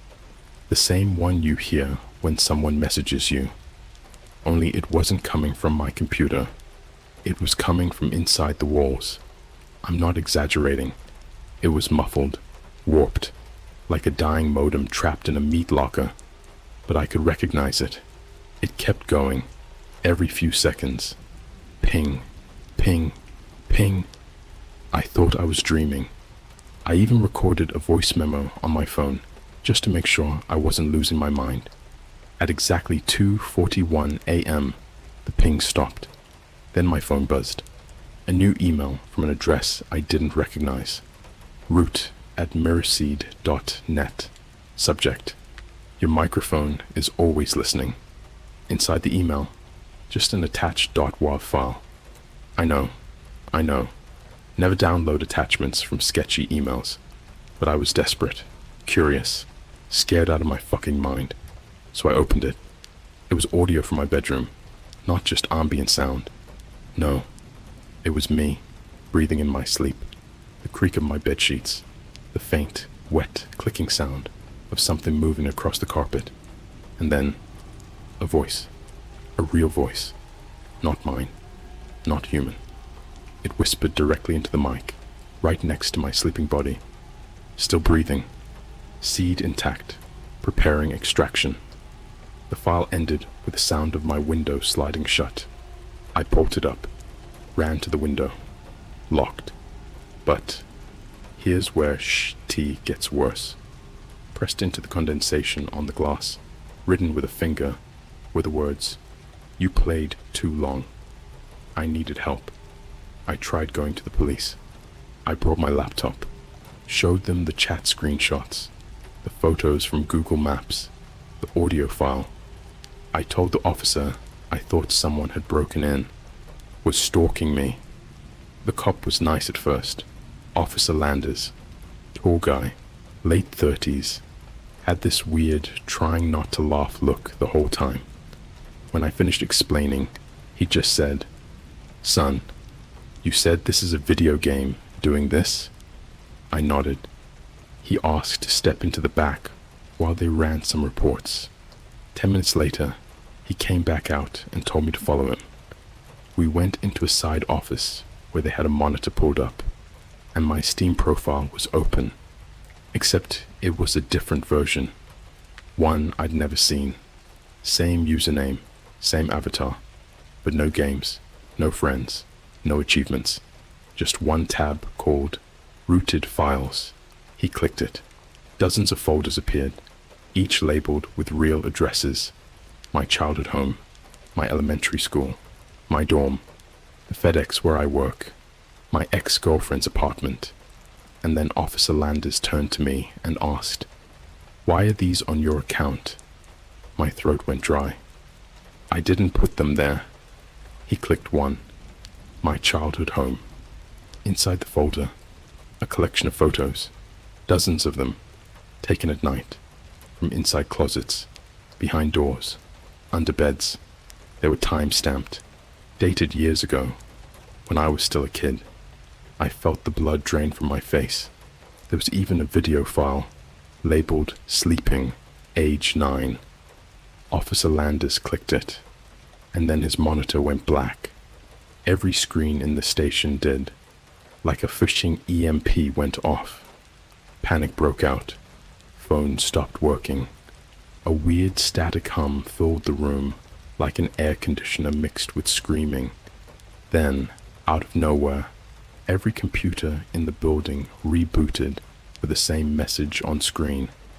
"This is not your investigation." I was escorted out by another officer 5 minutes later. They said they couldn't help me, that maybe I needed to talk to someone about my mental state. I went back to my apartment, locked the doors, and stayed awake for 42 hours straight. But the game, it kept playing.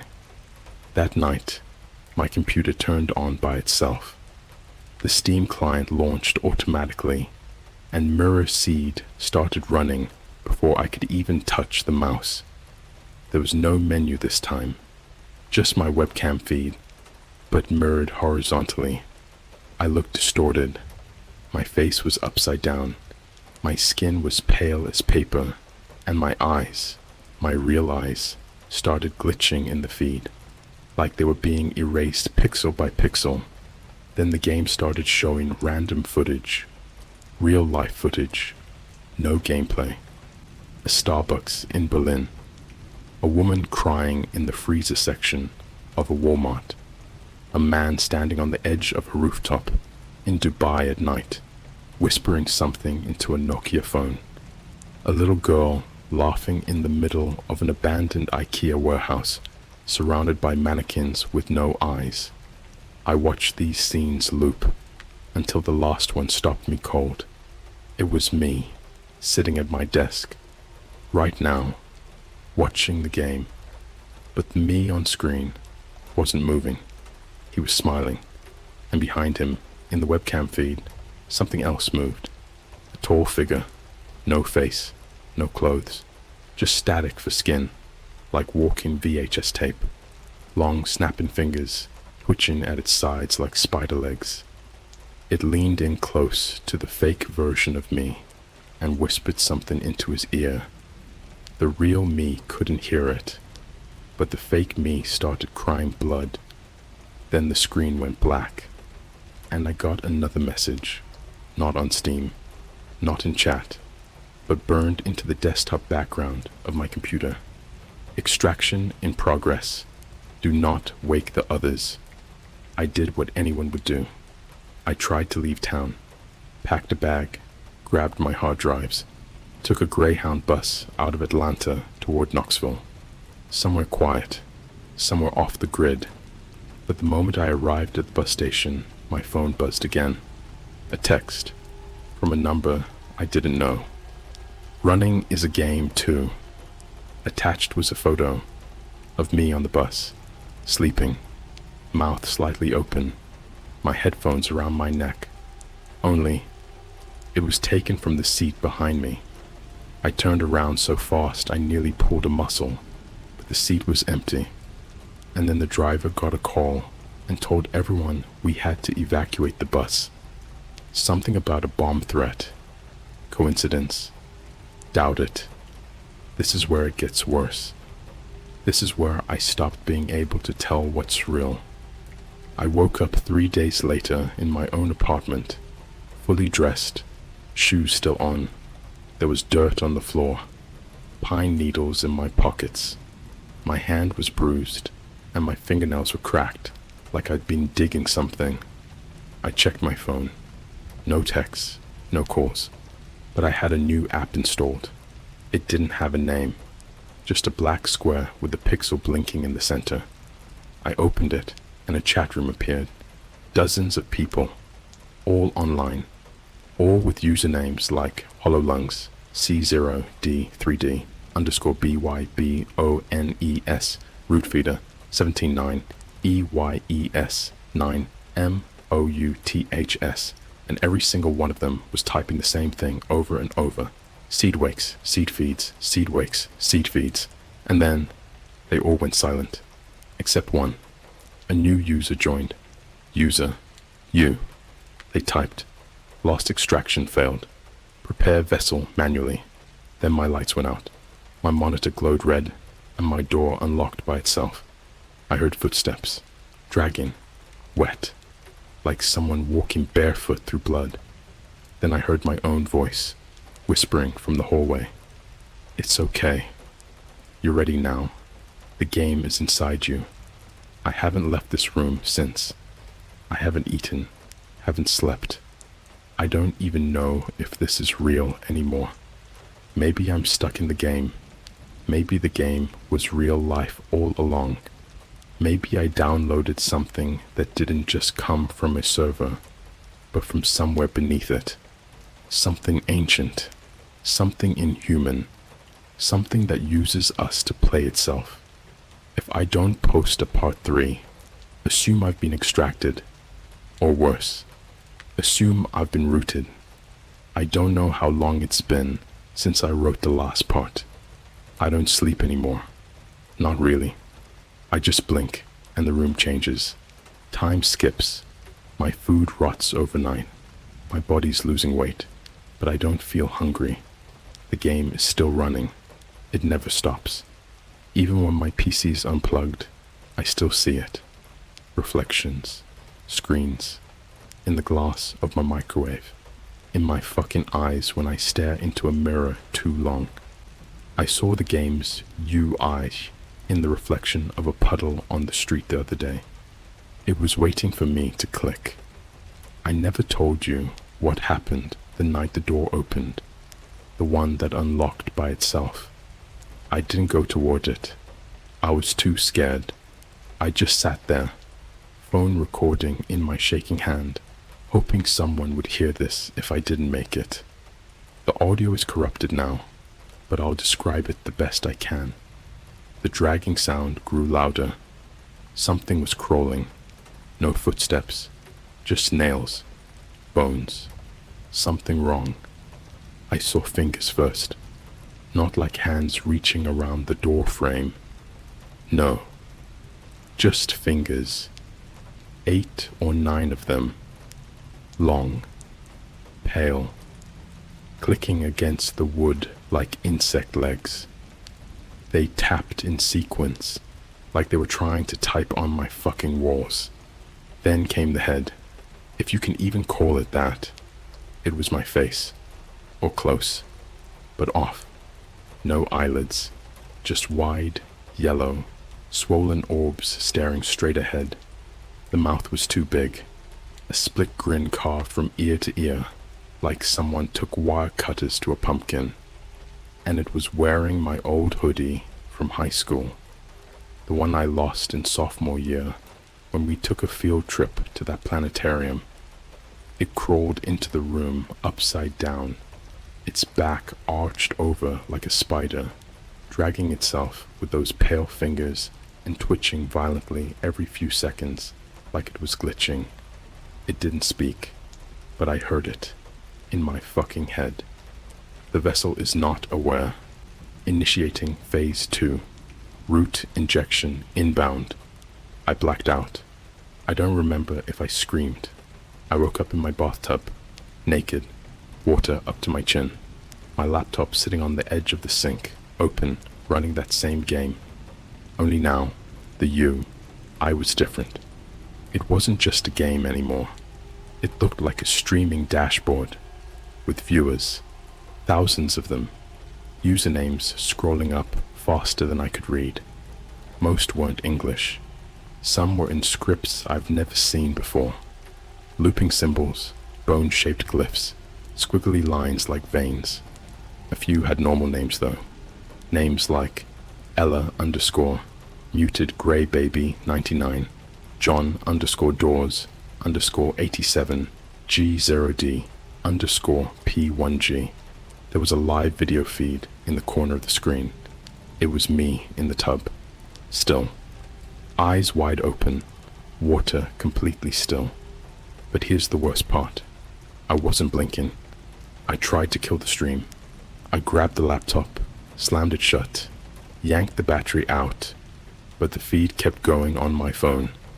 Then my smart TV turned on by itself. Same stream, same angle, like there was a camera inside my skull. I don't remember standing up. I don't remember walking, but I ended up outside, middle of the street. It was 3:03 a.m. My feet were bleeding. I must have walked on glass. I looked around, and there were no cars, no sound, no wind, just the hum of something electric far above me, like a drone, but deeper, mechanical, hungry. I looked up, and there was a drone, only it wasn't flying.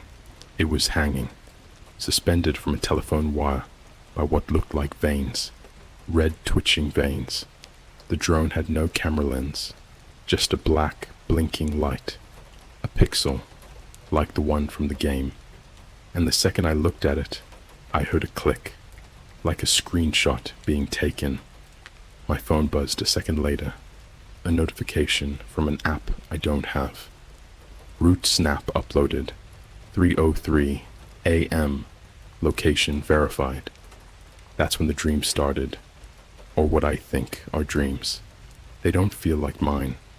I wake up in places I've never been. Bloodstained motel bathrooms, rusted train stations, abandoned swimming pools, filled with VHS tapes and broken TV screens. But I feel like I've lived there. I know where the doors lead. I remember who died there. In one dream, I was standing in a dark kitchen in Tokyo, watching someone chop up raw meat. Only it wasn't meat. It was fingers. They were tied together with wire, and the person slicing them looked like my dead grandfather. But he had no face, just skin, smooth, pasty, like wax over an empty skull. He turned to me and said, "You stream what you consume. You consume what you stream." I woke up screaming. My nose was bleeding. My webcam was on, recording. Every time I tried to delete the game, something else gets taken from me. Not files, memories. Last week, I forgot my mum's face. I looked at a photo of us together from Christmas 2016, and I couldn't even process it. I saw myself, sure, but the woman next to me, she could have been a stranger. I couldn't remember her voice, her laugh, her scent, her warmth. Gone. The next day, I got a voicemail. The transcript read, "It's me, your mom. I don't know what's happening, but I feel like I'm disappearing. I tried calling your name today, but I couldn't remember it. I'm scared. There's someone standing in the kitchen wearing your hoodie. He won't look at me. He's just smiling." I played the voicemail. It was just static, and a voice underneath layered 40 times over itself, whispering, "Seed found, soil ready, begin the burial. I went to Starbucks last week. Don't ask me why. Maybe I thought seeing people would break the pattern, make things feel normal again." I sat down with my overpriced drink and opened my laptop. The game launched itself. No Wi-Fi, no signal, no login. It just opened, like it was waiting. And then, everyone in the Starbucks froze. I mean froze. Mid-sip, mid-convo. Even the barista holding the blender just stopped, eyes locked forward like someone hit pause on reality. Then every single person in that Starbucks slowly turned toward me. All at once, in perfect synchronization, and they said in one voice, "Where will you stream your sins when all the screens are gone?" The lights cut out, and when they came back on, everyone was back to normal, except one guy sitting by the window. He was slumped over, dead. Coffee spilled across the table. Eyes rolled into his skull like someone deleted his code mid-sentence. And his laptop was open. Guess what was running? Mirror Seed. I tried to burn my hard drives, used lighter fluid, went full psycho, tossed it all into the sink and lit it. The fire turned blue, like electric gas, and inside the flames, I saw faces. My friends, people I haven't spoken to in years. My ex, my old boss, my 5th grade teacher, all of them screaming silently, their mouths wide open, but no sound coming out, just raw, burning data. And from the fire, I heard the voice again. Everything you've ever connected to, every signal you've ever shared, every photo, every call, every thought broadcasted to a tower. We own it. You are the antenna. Now I haven't turned my phone on since. Yesterday, I found a mark on my back, carved into my shoulder blade. A symbol. I took a photo of it using a mirror and almost vomited. It's the logo from the game. That blinking pixel. Only now it's shaped like an eye. And it's open. I don't know how this ends, but I've seen something. A final level. A void behind the code. I caught a glimpse when the game glitched last night. It was a place with no sky. Just walls made of old motherboards and TV static. A staircase made of human teeth leading downward, spiraling infinitely, with people walking down it. Some naked, some in fast food uniforms, others wearing nothing but Twitch merch and duct tape over their mouths. They were all live streaming themselves, holding up phones, crying, laughing, cutting their skin and showing the camera like they were begging for viewers, for validation. Above them, floating in the static, was the phrase, "You are what you stream." If you're reading this and you've seen the game, if someone sent you a link, if you saw a blinking pixel on your desktop that you didn't put there, don't open it. Don't touch it. Don't click. Don't even look at it. Because once you do, you're not playing the game. The The game is playing you. There's no silence anymore. Not even in sleep. Not even in darkness. There's always this low, groaning pulse, like a power line humming through the back of my skull. Sometimes I wake up to find I've been chewing my own tongue. Other times, I don't wake up at all, and I just stand for hours, motionless, eyes open, streaming, no camera, no microphone, just me and whatever's watching through my skin. If you made it to part 4, don't congratulate yourself. Don't think you're just a reader anymore. You've already clicked. You've already loaded the seed. Now let me show you what grows when it roots. I didn't write part 3. I thought I did. I remember sitting down, typing for hours, sweating, my hand shaking so bad I kept hitting the wrong keys. But when I checked the document's metadata, the timestamps didn't match. The file was created 7 hours before I opened my laptop. The author field was empty. The system labeled it as a recovered file from a device I don't own. Model number, flesh.root.13. I copied it to a USB, threw the stick in the microwave, fried it until it popped. It screamed, literally screamed. My neighbors called the super because they thought a cat was dying in my kitchen, and now there's another USB sitting on my desk. I didn't put it there. It's pulsing. The mirror in my bathroom no longer shows my reflection. It shows someone standing behind me, a version of me, taller, mouth wider, eyes gone, replaced with 2 dead pixels blinking red, like recording lights. Every time I brush my teeth, he gets closer. Last night, I didn't brush. I smashed the mirror instead. The wall behind it was hollow. Inside, a manila envelope, duct taped to the studs. No return address, just my full name. First, middle, last. Written in Sharpie, in my mom's handwriting. Inside the envelope, a photo of me, sleeping on the floor in my living room, taken from above. A sketch of a strange machine, a black cube with human teeth glued along one edge, cables hanging out like veins, and a screen on top that says, "Input, your name," and a receipt from a convenience store in Romania.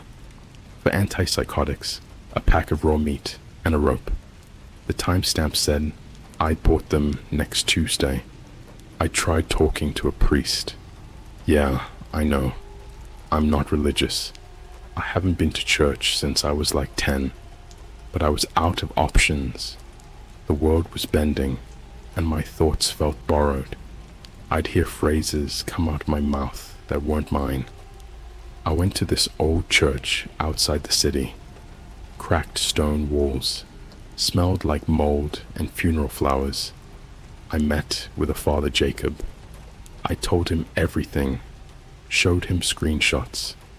He nodded quietly and handed me a worn Bible with black tape across the cross.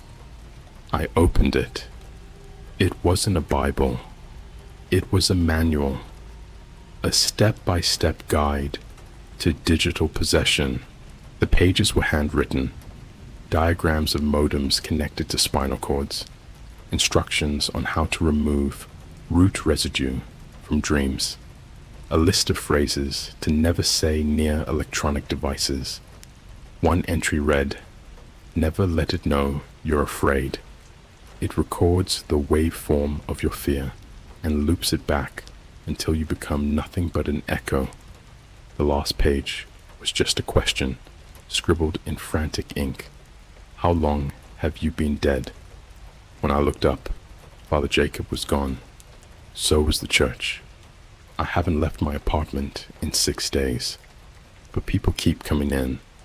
I don't see them, but I hear them. Someone brushing their teeth at 3:14 a.m. The microwave turning on, but never beeping. Breathing in the vents. My PlayStation 5 turning on, even though I sold it in 2022. And the smell.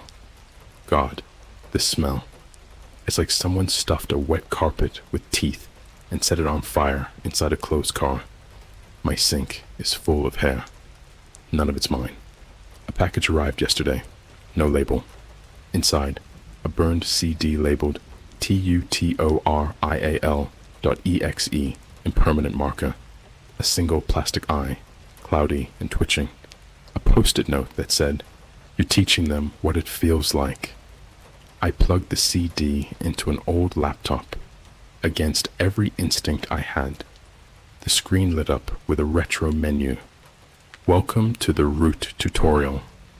Let's show you how to prepare your first vessel. Then the video started. A loop of surveillance footage showing a man in a Starbucks bathroom scrubbing his skin off with steel wool. Over and over for 3 hours. The voiceover was my voice. I never recorded it. Preparation is pain. Pain is signal. Signal is root. Root is life. I closed the laptop. My fingernails were bleeding. I'm forgetting basic things now. How to spell my name. How to open doors. How to breathe manually. I tried writing a grocery list. All I wrote was meat, bone, teeth, live stream, and below it, do not let the audience see you cry. It weakens the signal. I Skyped my friend Josh. Remember him? The guy I was playing Phasmophobia with before this all started. His webcam turned on, but he wasn't there. Just a loop of footage from his room, slightly distorted, like he'd filmed it 20 minutes earlier and set it to loop. I typed, "Where are you?" The reply came from his mouth, even though he wasn't moving. "Don't act like you don't remember." Then his face started to glitch. Frame by frame, his skin was pulled away, revealing white wire underneath. Not muscle, not bone. Wires, like headphones tangled in meat. You brought the game to us. You shared the stream. You made it viral. The feed cut. My phone rang immediately after. Unknown number. I answered. All I heard was millions of mouths laughing. They were laughing in my voice. I tried to die. Tried to overdose on sleeping pills, just to stop the dreams. I woke up in my bathtub again, fully dressed, and there was a note on my chest, typed on receipt paper. No restarts. You're in permadeath now. The final level is called the loop. It begins when you realize there is no game. It ends when you stream yourself realizing it. The game is not installed on your PC. It's installed in your mind. The blinking pixel, that was never code. It's a recording of the first neuron that fired in your skull the day you saw something you weren't supposed to. A snuff stream in 2017. A strange TikTok with no likes that appeared for 1 second. A message in the code of a Minecraft seed. A missing persons video you watched at 3 a.m. and laughed at because it felt fake. All of those were trailers. Now you're in the game. And the only thing left to ask is, how many are watching you right now? The screen just changed again. The stream's live. There's a new viewer in the chat. Username, you_are_typing, _this. Their message, don't stop now. The audience loves a slow unraveling. I don't remember writing the last part. I don't remember anything after the click. But the document was already open when I woke up. My fingers still on the keys. My webcam light glowing red. There was blood under my nails. Not mine. I don't know where I've been, but I know where I'm going. The game is finishing now. Not ending. Finishing. It's feeding on the lost parts of me I thought were untouchable. Memory, emotion, fear. It's eating the roots. And when it's done, there won't be anything left of me except this log, this thread, this stream. If you've read this far, you're not safe anymore. Not even a little. You've already heard the voice. You just didn't recognize it at first. It's okay. I didn't either. But I'll explain what happened. Everything. Before I go. Before I hit record one final time. Before they broadcast my bones. This morning, my skin started rejecting me. It began as a rash. My arms were pale, blotchy, like TV static under flesh.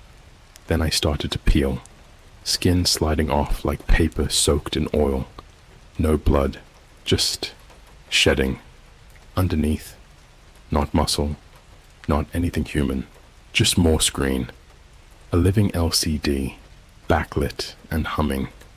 When I put my hand under a black light, it displayed a series of IP addresses. I traced one of them. It led to a live stream hosted on a private Tor node called seed_3 541_04 : vessel progress dash nearing bloom. It was me, but not me.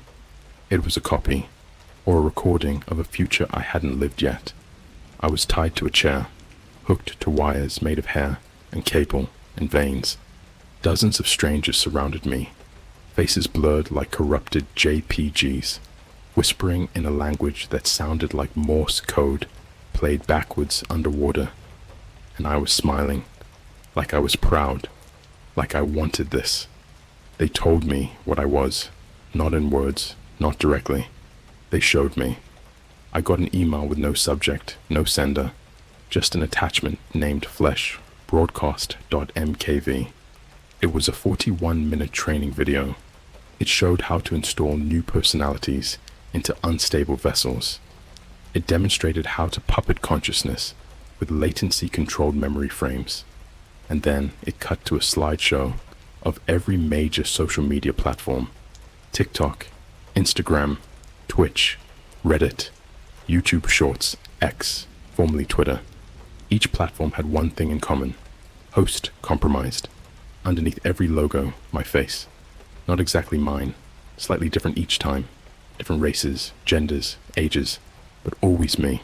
Eyes hollow, mouth open, streaming. I am not alone in here. There are others inside me now. Voices that narrate my thoughts. Fingers that move before I tell them to. A second heartbeat, slower than mine, but louder. Last night, my reflection blinked after I did. When I sleep, I dream their dreams. One was in a surgical theater filled with mannequins.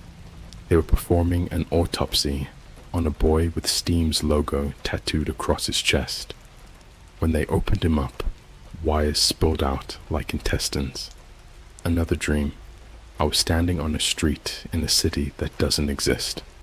The sky was looping like a .gif. Every pedestrian wore a VR headset and was bleeding from the nose.